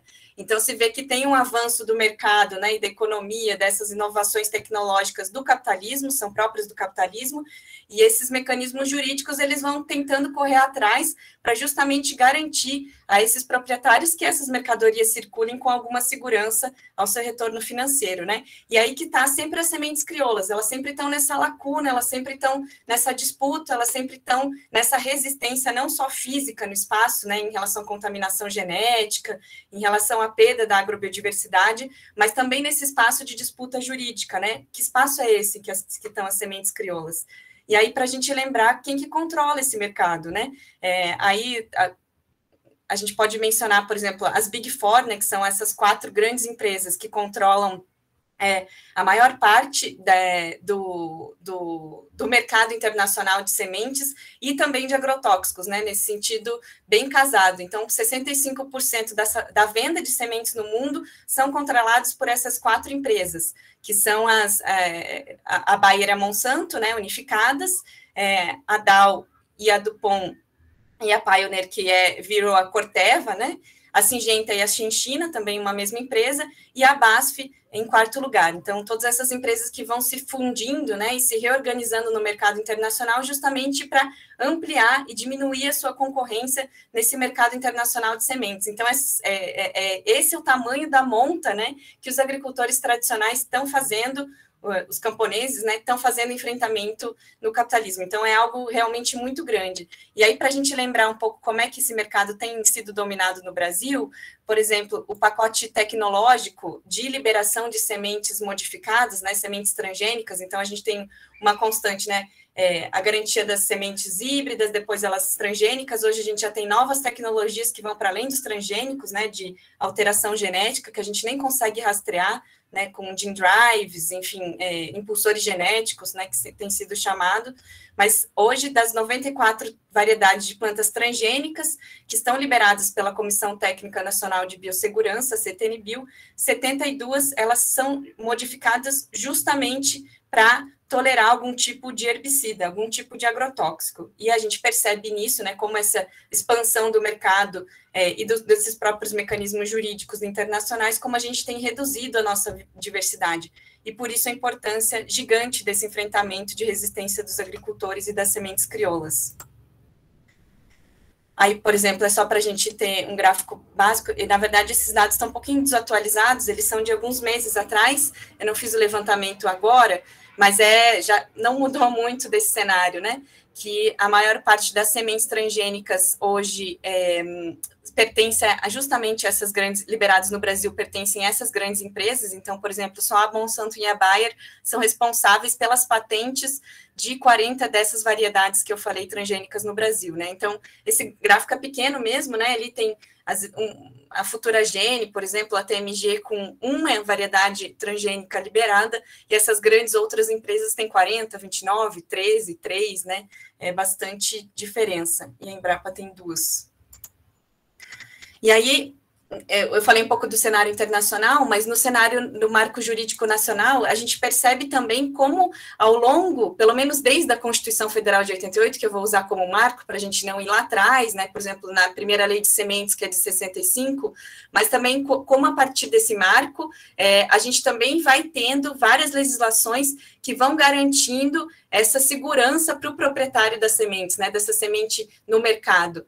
E como a gente ainda tem várias dificuldades em relação, ainda que a semente crioula seja legal, né, ela seja garantida, que seja de livre circulação entre agricultores, a gente ainda tem uma série de entraves que, quase que brechas, né, rupturas ali, muito singelas, né, assim, nas leis que a gente tem hoje. Não tem nada exatamente que garanta uma proteção às sementes crioulas e a proteção aos conhecimentos tradicionais desses agricultores, né? Então, a gente tem a lei de cultivares, por exemplo, que garante essa propriedade intelectual aos produtores dessas sementes do mercado, né? Sementes híbridas ou sementes transgênicas, as protegidas, né? As cultivares. Em 97, a gente tem a lei de sementes imudas ainda em 2003, e é nessa lei especialmente que tem as brechas em relação às sementes crioulas, né? Mas é uma lei gigante e tem ali uma brechinha em relação às sementes crioulas. Tem a lei de agricultura orgânica, a lei de biossegurança, também de 2005, que é um marco para a entrada massiva dos transgênicos no Brasil. A lei da agricultura familiar, a Lausanne também, a lei de segurança alimentar, que também é um marco positivo para nós, e a lei da biodiversidade, que é bem contraditória. E aí, alguns mecanismos que eu vou passar aqui bem brevemente, só porque eu acho que é importante que a gente tenha sempre, pelo menos os agricultores, os guardiães, alguns mecanismos que protegem, né? Ou pelo menos que a gente consegue segurar alguma disputa em relação às sementes crioulas. Então, especialmente, né, o TIRFA, né, esse Tratado Internacional sobre Recursos Fitogenéticos para Alimentação e Agricultura, que trata sobre a conservação e o uso sustentável desses recursos fitogenéticos. Ele traz no seu artigo 9º, que é o que eu já tinha falado, né, ficou grande aí a letrinha, mas depois vocês conseguem ver com mais calma, que esse artigo 9º, ele traz uma série de garantia aos direitos dos agricultores, né, e a gente utiliza muito esse artigo do TIRFA, que é ratificado pelo Brasil, ou seja, ele tem um status de validade no território nacional, de que nada, né, pode limitar o direito dos agricultores de conservar, de usar, de trocar, de vender sementes. Claro que isso também é sujeito à legislação nacional, mas ele reconhece, garante direitos importantes aos agricultores, é algo que sempre tem que estar na nossa ponta da língua. E é algo que a gente tem disputado com muita força, que reconhece realmente, né, o direito sobre as sementes, o direito à não contaminação, seja por agrotóxicos ou transgênicos, aos agricultores, é a declarada, né, recém-aprovada Declaração das Nações Unidas, da ONU, sobre os direitos dos camponeses e de outras pessoas que trabalham em zonas rurais, que o Brasil não assinou e nem ratificou, ou seja, é um instrumento muito importante no cenário internacional, mas o Brasil ainda nem assinou e nem internalizou esse documento. Então, a gente tem que fazer essa disputa bastante grande no nosso cenário político-jurídico para que a gente internalize, para que a gente incorpore esse texto internacional que é tão importante na defesa dos agricultores, dos direitos dos agricultores. E aí também para a gente usar, né, os objetivos do desenvolvimento sustentável, especialmente o objetivo número 2, que é acabar com a fome, que traz justamente o dever dos estados de promoverem a segurança alimentar e a soberania alimentar através também da garantia dos direitos dos agricultores e dos direitos sobre as sementes. Eu estou com o tempo um pouco apertado, eu vou passar um pouco mais rápido aqui, né, mas especialmente reforçando aqui o que eu já tinha dito, né, que essa lei de cultivares de 97, então, ela traz justamente essa garantia para as sementes, né, que são homogêneas, estáveis, justamente essas sementes protegidas, né, e aí obriga o registro no cadastro, no Registro Nacional de Cultivares, especialmente, né, e é justamente isso que eu queria reforçar, que para que a mercadoria ela consiga circular, ela precisa ter essa garantia de que seja única, que a gente consiga distinguir, né, que elas sejam estáveis. Por isso, a semente crioula ela é tão contestadora dessa ordem capitalista, né, porque ela traz essa característica de adaptabilidade dos elementos culturais das comunidades, né, então é difícil identificar um proprietário da semente crioula, diferente do caso das cultivares, né, que elas são justamente melhoradas, entre aspas, né, essa palavra é ruim, mas justamente elaboradas para que elas sejam distinguíveis, né, para que a gente consiga identificar quem é o proprietário daquela semente. E assim as empresas têm justamente o controle, né, vão fazendo que as sementes sejam estéreis, ou que, né, para você poder usar aquela semente numa outra safra, você não pode vender, tem um direito de royalty ali inserido, então uma série de garantias jurídico-econômicas que vão sendo inseridas para que aquela semente de fato seja mercadoria, né, e como que a semente crioula rompe totalmente com essa lógica. E aí a gente também tem uma exceção para os agricultores, né, que os agricultores familiares, como diz a lei, eles podem multiplicar, distribuir, trocar sementes entre si, também no âmbito da lei de cultivares. E aí essa lei que é também bem importante para nós, que é a lei de 2003, que isenta os agricultores familiares e os assentados da reforma agrária, ou indígenas, comunidades tradicionais, da inscrição no Registro Nacional de Sementes e Mudas, né, que é algo bastante complexo para se inscrever, justamente nesse sentido, né, de um registro que vai classificar essas sementes, que a gente vai conseguir identificar quais são essas variedades. Então, os agricultores, eles ficam isentos da inscrição no Renasem. E a gente tem uma conquista bem importante também nessa lei de 2003, fruto da disputa dos agricultores, que é no artigo 48, muito ligado lá ao PA Sementes, né, André, que também foi a brecha que a gente encontrou até para os novos projetos que estão sendo aprovados para justamente circulação, programas públicos, né, de distribuição ou troca de sementes, também não deve exigir a inscrição no Renasem, ou não deve ter qualquer restrição, qualquer barragem, né, para que os agricultores também circulem as suas sementes nesses programas públicos de distribuição e troca de sementes, especialmente aqui o PA Sementes, né, mas a gente tem visto que estados e municípios também têm feito vários projetos ou políticas públicas importantes nesse sentido. E aí, a gente tem a lei de biossegurança, né, que é algo que tem nos atrapalhado em várias medidas, né, desde que a lei foi elaborada. Então, como eu disse, abriu o mercado de transgênicos no Brasil, né, mais de aí 90 variedades já foram liberadas, e ela traz o princípio da precaução, traz a questão da rotulagem, da identificação dos transgênicos, que é importante para nós, mas também traz uma série de questões, né? Por exemplo, não exige que os transgênicos passem pelo licenciamento ambiental. Então, tudo que causa risco ambiental deveria passar pelo licenciamento ambiental.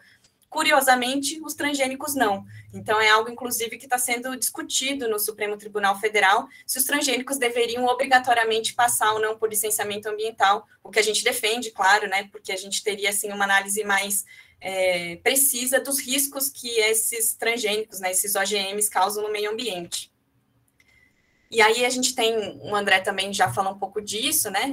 É uma disputa constante nossa, que é o problema da contaminação genética, né? Especialmente na variedade de milho,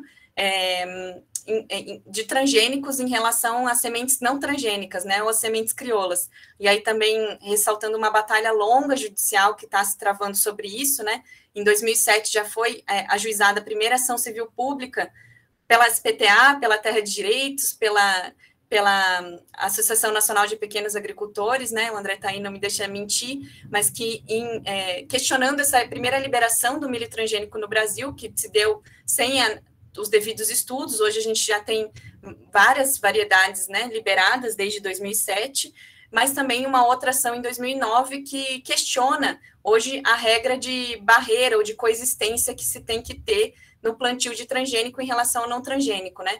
Essa ação de 2009 questiona, então, essa RN número 4, Resolução Normativa número 4 da CTN-Bio, que estabelece que a distância para o plantio de transgênico, do milho transgênico, em relação a outros plantios, né, de milho não transgênico, por exemplo, ela deve ser igual ou superior a 100 metros, ou então 20 metros com uma bordadura de 10 fileiras de milho convencional. O que a gente tem visto, sentido e relatado também nessa ação, que está pendente de julgamento no STJ, é que isso é totalmente insuficiente, né? Pelo que os agricultores têm relatado, essa distância ou não é cumprida, ou ela é absolutamente insuficiente. Tem vários estudos que comprovam, propagados pelo professor Nodari, da UFSC, que dizem que pode ter contaminação com mais de 500 metros de distância, né? Essa contaminação genética e a consequente perda das variedades crioulas, né?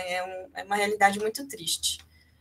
E aí, por último, essa lei da biodiversidade, que traz um problema, que ela se refere em tese, né? Ela protegeria os conhecimentos tradicionais associados a algum patrimônio genético, e ela acaba distinguindo o que é um conhecimento tradicional identificável e um conhecimento tradicional não identificável. A lei cria essa dicotomia, essa ambiguidade do que é um conhecimento tradicional identificável e não identificável, e traz um problemão para os agricultores familiares e para as sementes crioulas, porque ela cria, essa lei, né, estabelece que as atividades agrícolas, elas compreendem o acesso ao conhecimento tradicional associado não identificável, ou seja, eu não consigo identificar, né, a lei já diz isso taxativamente, o que é um absurdo, eu não consigo identificar qual a comunidade que deu origem àquela variedade ou a raça de semente crioula, o que é um problema, né, porque se a gente não consegue identificar absolutamente, taxativamente pela lei,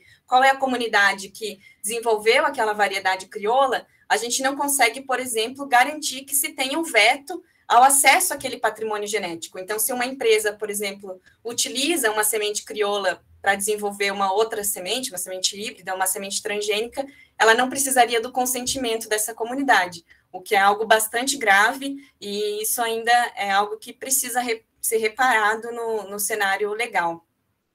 E aí, por último, agora acabando mesmo, né, porque eu já estou no fim do tempo aqui, reforçar o que o André já disse, que é da importância das políticas públicas, especialmente relacionadas às sementes, né, o PA Sementes foi um dele, que está absolutamente desmontado, né, não existe mais o PA Sementes, da forma como foi elaborado, que realmente foi algo de bastante avanço. A gente tem algumas políticas estaduais nesse sentido, mas ainda são muito insuficientes, e eu acho que o projeto que o André mencionou, né, em parceria com o Ministério Público do Trabalho e a SPTA, ele é um exemplo de como a sociedade civil tem acabado ocupando esse espaço que era para ser do poder público, né, e o quanto a gente tem que investir também em leis estaduais ou leis municipais que protejam também a agrobiodiversidade. E aí eu queria reforçar muito o que a gente tem entendido que é a proteção à agrobiodiversidade, né? Proteção à agrobiodiversidade não é classificar a semente crioula, fazer lista, fazer cadastro, fiscalizar. Não, isso não é proteger. Proteger a semente crioula é proteger o trabalho e o conhecimento dos guardiões e guardiãs.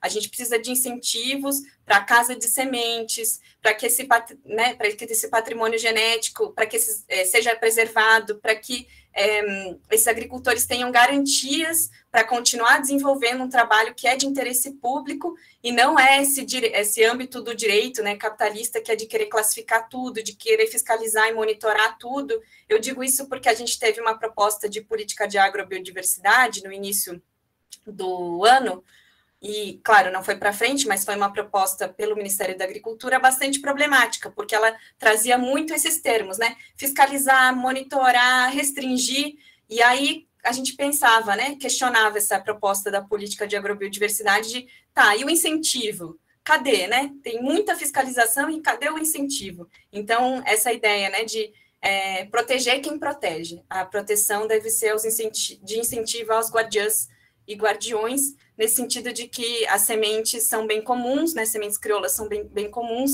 e elas não conseguem se adaptar a essa lógica jurídica de ser classificável, né, elas são justamente heterogêneas, elas se adaptam, elas têm características culturais, né, selecionadas de acordo com o que aquela comunidade, aquele agricultor ou agricultora buscou naquela semente, por isso elas são muito mais resistentes e resilientes. Então, era um pouco disso que eu queria comentar. Obrigada. Deixa eu me interromper.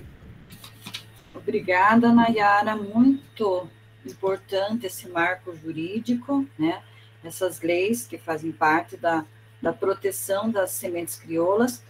E destaco muito agora o que você colocou, proteger quem protege. E nesse sentido, nós vamos escutar agora as pessoas, não desmerecendo e não tornando menos importante a participação das professoras, né? Mas para nós são as nossas guardiãs, que são a dona Terezinha, a Andréia e a Janete.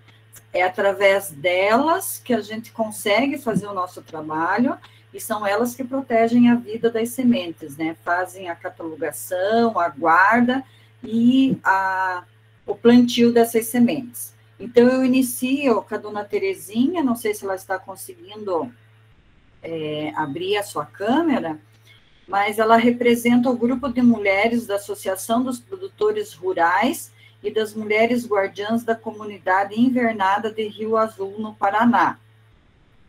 Então, até a dona Terezinha conseguir entrar também, nós temos a Ana Andréia Jantara, que é representante da agricultura familiar como guardiã de sementes urbanas em Palmeira, Paraná, formada em pedagogia pela FAP e tem seu próprio banco de sementes urbano, como o André já comentou também, né? Ainda bem que ele não contou tudo, né, Andréia? Que agora você pode colocar.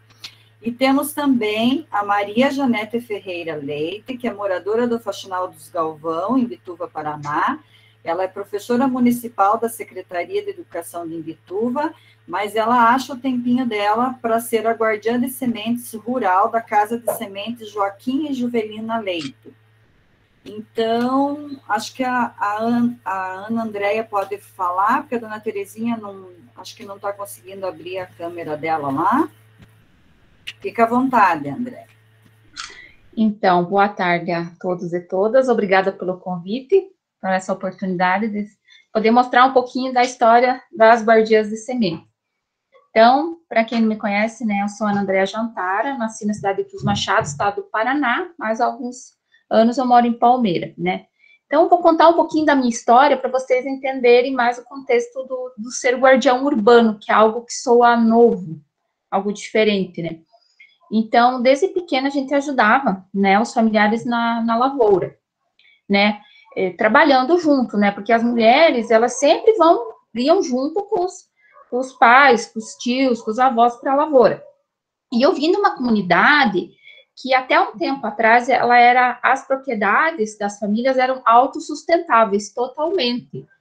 Dificilmente elas compravam alguma coisa na cidade, a não ser tipo uma farinha de trigo, ou um azeite, às vezes, um azeite, mas, assim, era completamente autossustentável, e isso, com o tempo, ela foi mudando, e a gente sempre foi incentivado a ajudar, a trabalhar, a multiplicar sementes, né, a ter a sua alimentação, né, saudável. E ali eu fui trabalhando, fui ajudando, fui fazendo, e nós, as mulheres, né, sempre as que moravam nas comunidades, nós sempre tínhamos os nossos quintais, né, cada casa, cada propriedade com seu quintal, plantas medicinais, com suas hortaliças, seu pomar, suas galinhas, né, e ali isso foi passado para nós, né, vamos cultivar, vamos ter, mas eu fui para a cidade sabendo ainda que eu tenho que, né, ajudar, eu tenho que ter o meu quintalzinho, né, e tal. Mas eu ainda ali, a gente, né, tendo essa história, esse trabalho, ajudando os pais, né, a gente sempre se preocupou, assim, em ter uma alimentação saudável. Só que para nós, eles sempre ajudavam, incentivavam a gente a cuidar dos arroz, né, que as comunidades tivessem o cultivo do arroz. Mas isso foi se perdendo com o tempo, porque a falta de moinhos, né? A falta de moinhos faz com que as famílias percam essa vontade, essa produção de arroz, porque você vai plantar o arroz, você vai levar aonde para descascar, né? Para nós é chamado de descascador de arroz, né? Isso é muito triste, sabe? Porque os moinhos estão se perdendo, as pessoas estão indo para a cidade comprar o arroz, sabe? Então, eu acho que tantas variedades crioulas estão se perdendo cada vez mais. E assim, eu mesmo saindo do campo, fui para a cidade, acabei casando, constituindo minha família, mas eu nunca abandonei meu quintal. Eu sempre levei comigo. Então, uma época, eu morei na cidade de São João do Triunfo, eu tinha meu quintal pequenininho. Vim para a cidade de Palmeira e a gente olhei assim, aonde eu ia morar, não, eu vou cultivar meu quintal aqui. Por que do quintal? Por que ter o quintal? O quintal é a nossa soberania alimentar. Eu vejo assim. Se você tem um quintal na cidade, você tem a sua autonomia alimentar. Você tem uma alimentação de qualidade que você leva para a mesa da sua família. E ali, eu trouxe algumas sementinhas comigo quando eu casei, e ao processo dos anos, eu fui participando de feiras de agroecologia. Nestas feiras de agroecologia, eu fui adquirindo mais sementes. Com o passar das feiras, dos encontros, dos seminários, sempre conseguindo semente nas feiras de agroecologia. E fui ampliando meu quintalzinho. Então, nesse meu quintalzinho, em torno de 1.000 metros quadrados, 800 a 1.000 metros quadrados que eu cultivo, as minhas hortaliças, eu tenho meu pomar, minhas galinhas, minhas abelhas, eu consigo resgatar e multiplicar essas sementes e levar uma alimentação de qualidade para a mesa da minha família. Assim, eu consegui fazer meu banco de sementes que está aqui na minha casa, né? Ele está numa sala, numa sala, né, da casa, onde eu consegui armazenar as minhas sementes dentro da geladeira, porque o quintal urbano, ele te proporciona, assim, uma infinidade de sementes, de variedades que você pode ter. Você resgata, guarda, multiplica, e aquela alimentação de qualidade, ela é vasta, e você põe uma alimentação de qualidade na mesa do seu filho, né? Para todos da casa. E você multiplicando, resgatando, você resgata também a parte cultural nossa, porque cada semente tem uma história, tem uma ligação que remete a uma cultura.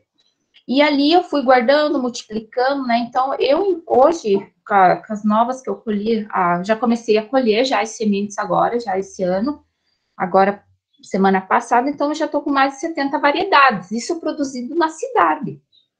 Porque os pequenos quintais, os quintais urbanos, o aproveitamento dos pequenos espaços é muito importante. Você pode aproveitar a floreira, o potinho que você tem, uma bacia, os potes, as floreiras, adequando o quintal que você tem, o espaço que você tem, e você consegue produzir essas variedades, sabe? Você consegue ter uma alimentação de qualidade na cidade. Por que não ter uma alimentação de qualidade na cidade? Você pode levar aonde você quiser. A periferia também tem direito a ter uma alimentação de qualidade, livre de transgênico, agrotóxico. A pandemia, ela veio, assim, para nós, assim, isso foi muito difícil, você ver, assim, quanto a fome avançou. E os quintais produtivos, os quintais urbanos, são uma salvação na fome. Eu sempre digo aqui em casa, você desce no teu quintal, independente do espaço que tem, você colhe a tua alface, a tua cenoura, a tua beterraba, o teu brócolis e traz para a mesa, isso é menos que você, não precisa você ir ao supermercado e comprar. E quem não tem dinheiro para comprar? A pandemia, ela agravou muito a situação da fome, e quem tinha o seu quintalzinho foi a salvação, porque muita gente perdeu o emprego na pandemia, diminuiu ou seja, não conseguiu fazer suas vendas informais, né? Não tinha pessoas para vender, para quem você vai vender?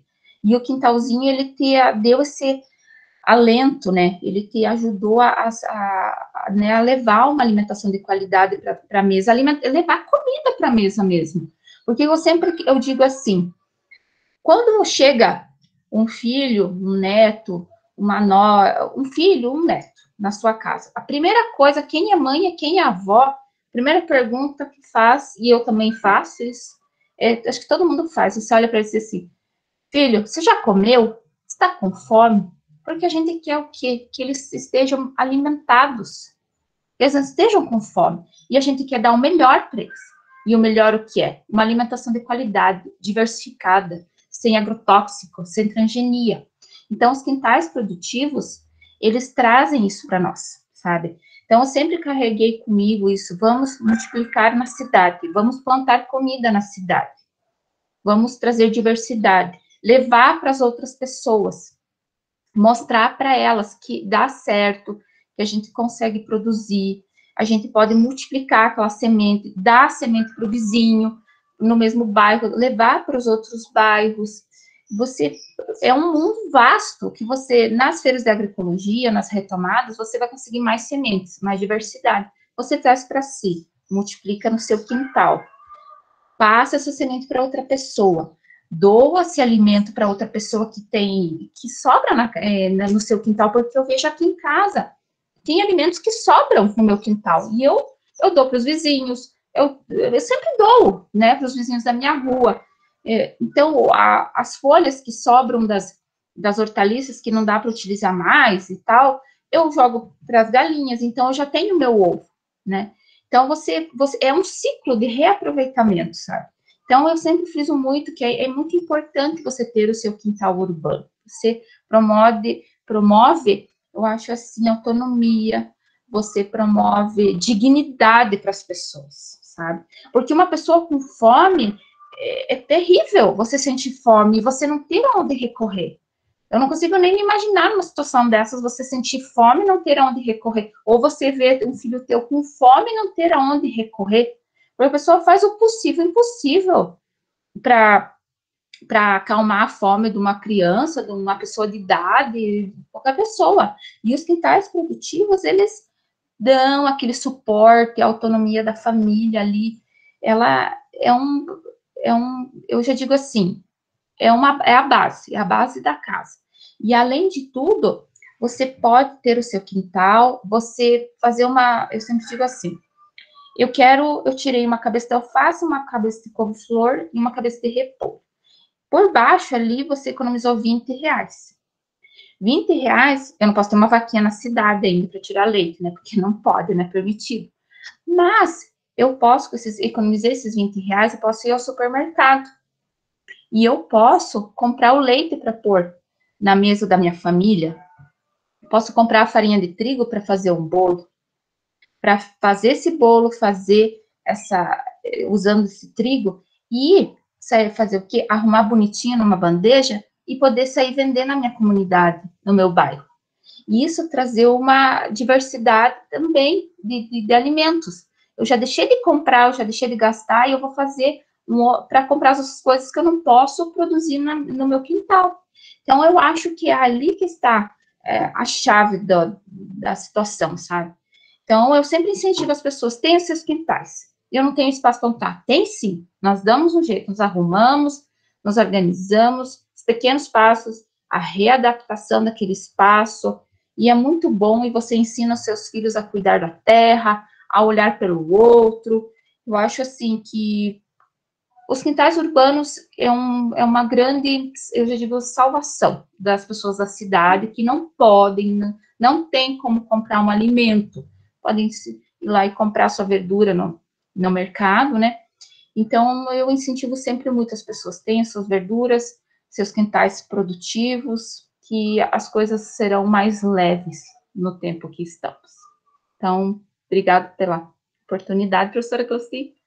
Espero dar um tempinho para as outras meninas. Obrigada, Andréia.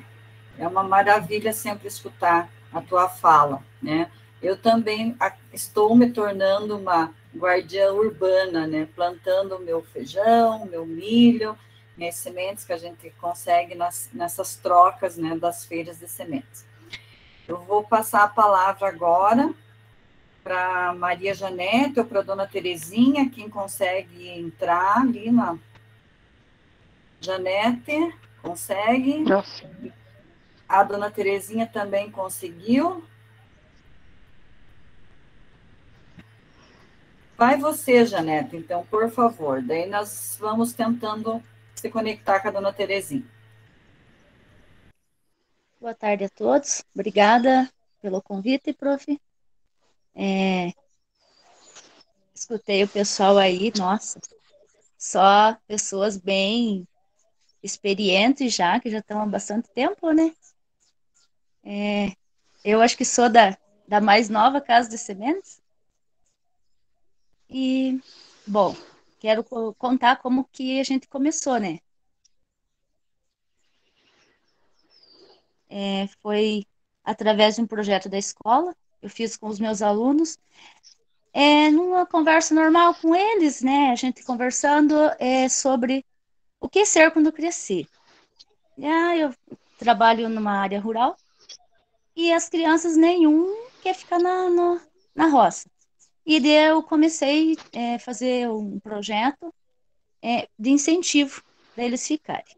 Nisso surgiu a ideia de chamar a professora Cleusi, que trabalha com história, para ela trabalhar as pessoas que chegaram na nossa comunidade, os colonizadores, né? E aí surgiu a ideia de começar o banco de sementes, né? Incentivando as crianças a ficar na agricultura, começamos com as sementes e começou na escola.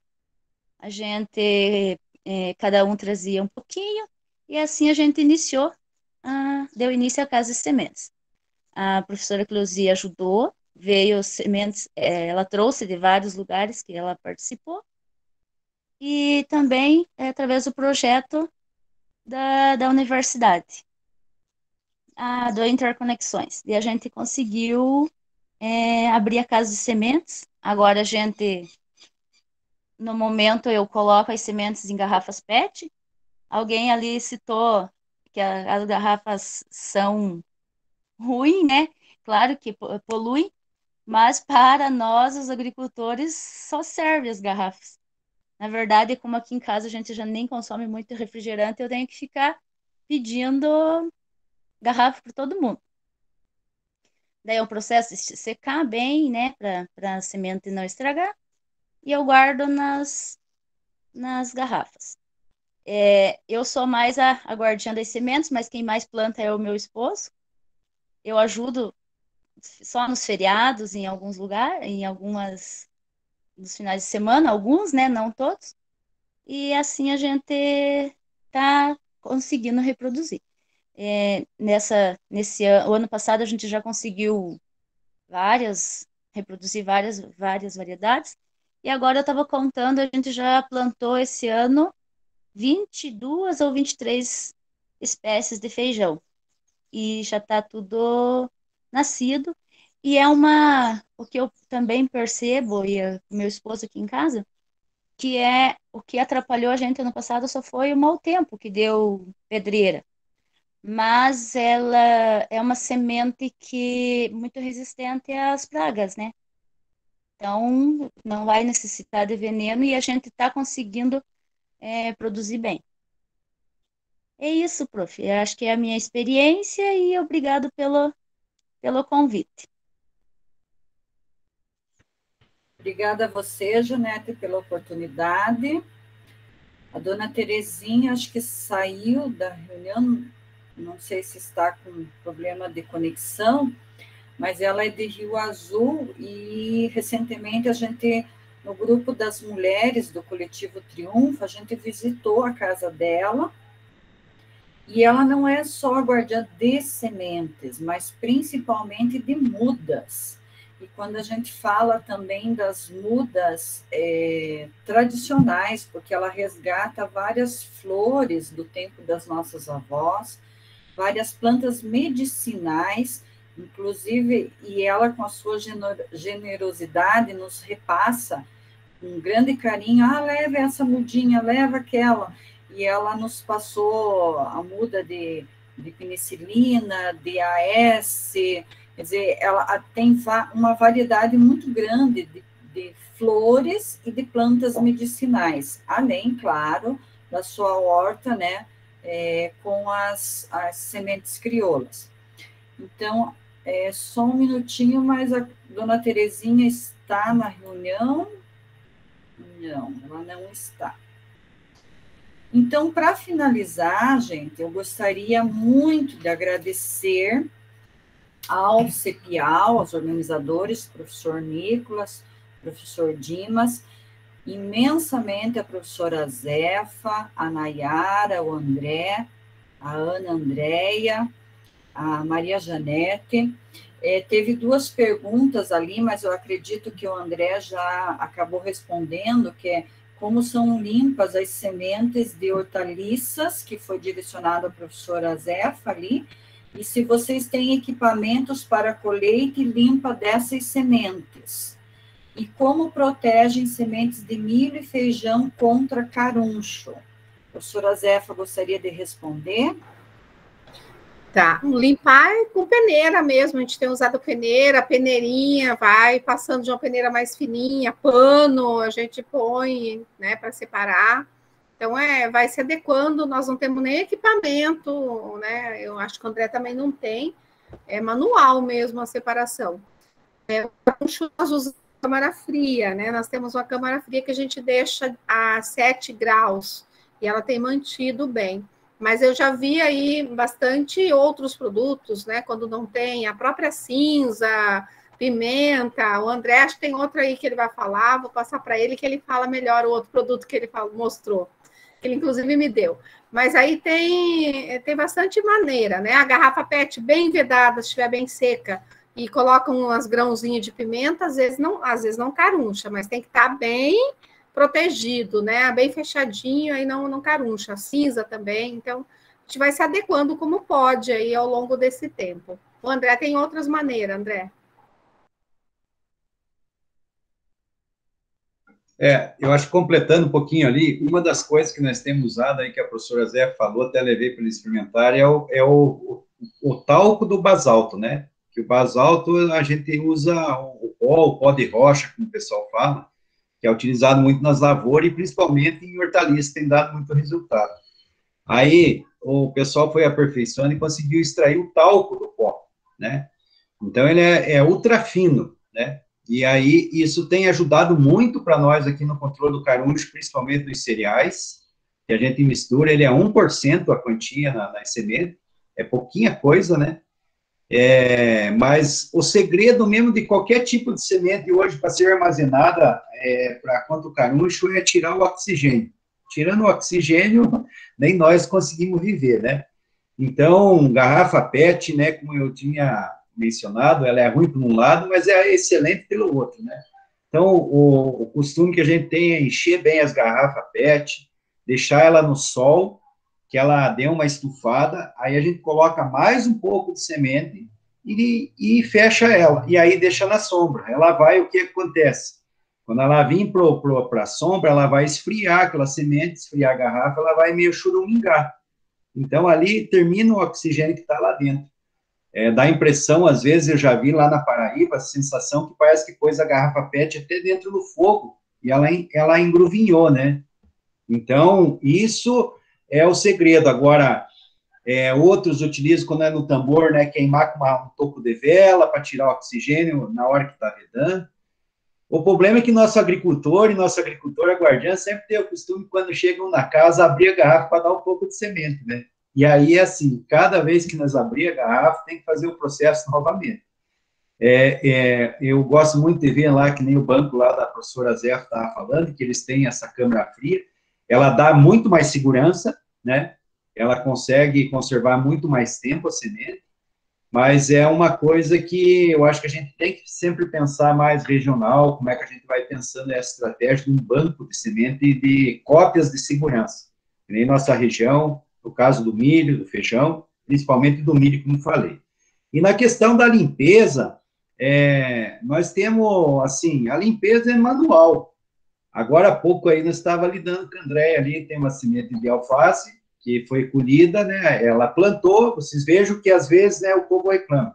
6 meses para produzir a semente, está colhida, agora tem que, como é que você faz, né, para separar a semente do que fica das películas da própria flor, né, e aí, por acaso, eu descobri lá com o seu Isaac que ele tem o sistema de lavar a semente, então, se coloca na água, aquela semente, né, mexe bem ali quando ela está bem seca, junto com tudo as películas da flor, põe na água, a película vai subir e a semente afunda. Então, fica bem mais fácil separar a semente, porque a semente de alface é pequenininha. Eu acho que cada sistema de você fazer uma limpeza vai se adaptando da forma com cada um que vai achando sua saída, né? Existem máquinas, mas o custo é alto. E aí, não sei se compensa quando às vezes, pouca coisa que está se trabalhando, né? Então, acho que é buscar essas alternativas. E uma coisa eu digo, né, a maioria que está aqui faz parte daquele grupo lá da Rede Famílias que a gente montou lá. Já tem um grupo, já está há mais de 3 anos, e tem quase 200 participantes. E é uma enciclopédia, tá aí, ó, professora, também quase saiu lá. Enciclopédia viva, porque a gente brinca, viu? Qual é essa semente? Não dá 5 minutos, sai a resposta, né? Então, tem um conhecimento daquele grupo, que é o grupo que eu acho que, de todos os grupos de Zap que a gente tem, é o que mais funciona, informação e conhecimento, né? Além das brincadeiras, mas qualquer semente que é postado lá já sai o nome, né? Às vezes a gente não sabe. E essas tecnologias adotadas pelas famílias também, né? Então, acho que isso ajuda muito, sabe? Esse tipo de troca de conhecimento. E ali nós temos gente do Brasil inteiro naquele grupo, hoje fazendo parte, professores, né, estudantes e principalmente as famílias guardiãs, né.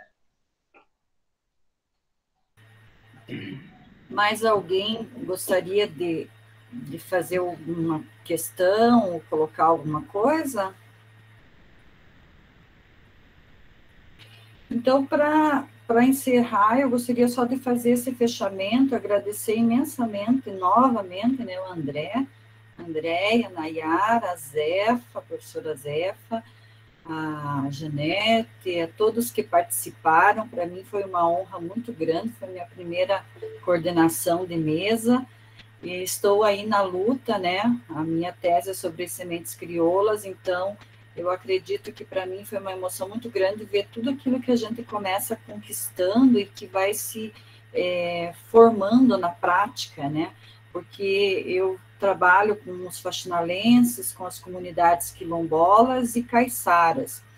E a gente vê toda essa realidade, as mulheres, né, começando. Quero destacar também aqui os guardiões mirins, que é muito importante, né, porque com a escola, por exemplo, com o nosso projeto da Maria Janete, a gente já conseguiu formar um guardião mirim, que já é o 2º ano que ele está plantando.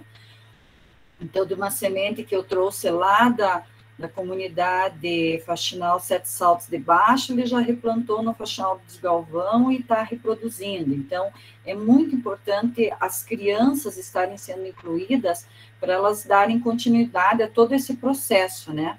Então, essa guarda de sementes, a gente, como o André já falou, a professora Zefa já falou, depende de cada região, de cada local, né?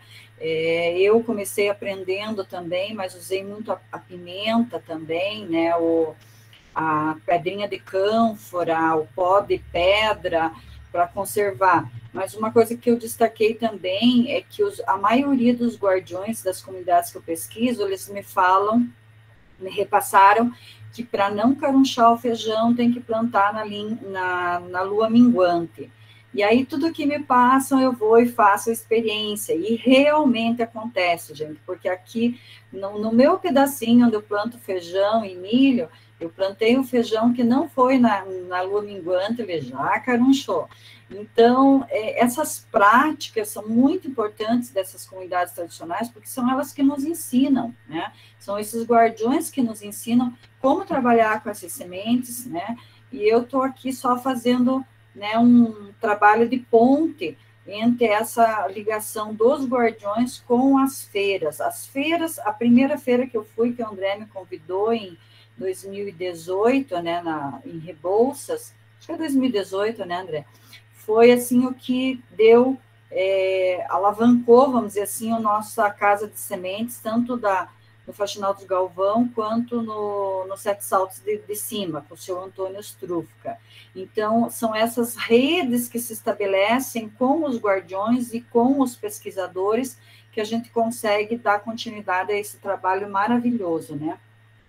E, por último, então, eu queria dizer para vocês que eu me sinto muito honrada, muito viva trabalhando com essas sementes crioulas, porque elas trazem a soberania alimentar, elas trazem segurança, mas elas trazem, acima de tudo, a vida, né? E essa vida é a nossa esperança do futuro, porque a semente crioula, não lembro quem colocou, acho que foi até a Nayara, que é muito importante isso, ela é uma contestadora, né, da ordem capitalista. Então, com as sementes crioulas e esse resgate das leis também feito pela Nayara é muito importante para a gente se sustentar nessas leis, né, e continuar defendendo as nossas sementes crioulas. Então, se mais alguém gostaria de falar alguma coisa, o meu muito obrigado, e só digo assim, fé no futuro, gente, e fé nas nossas sementes crioulas, porque é elas que nos salvarão. Um abraço e um grande beijo a todos e muito obrigada pela participação. Um abração para vocês aí também. Abraço para todos. Até a próxima. Abraço. Tchau. Bom domingo. Tchau.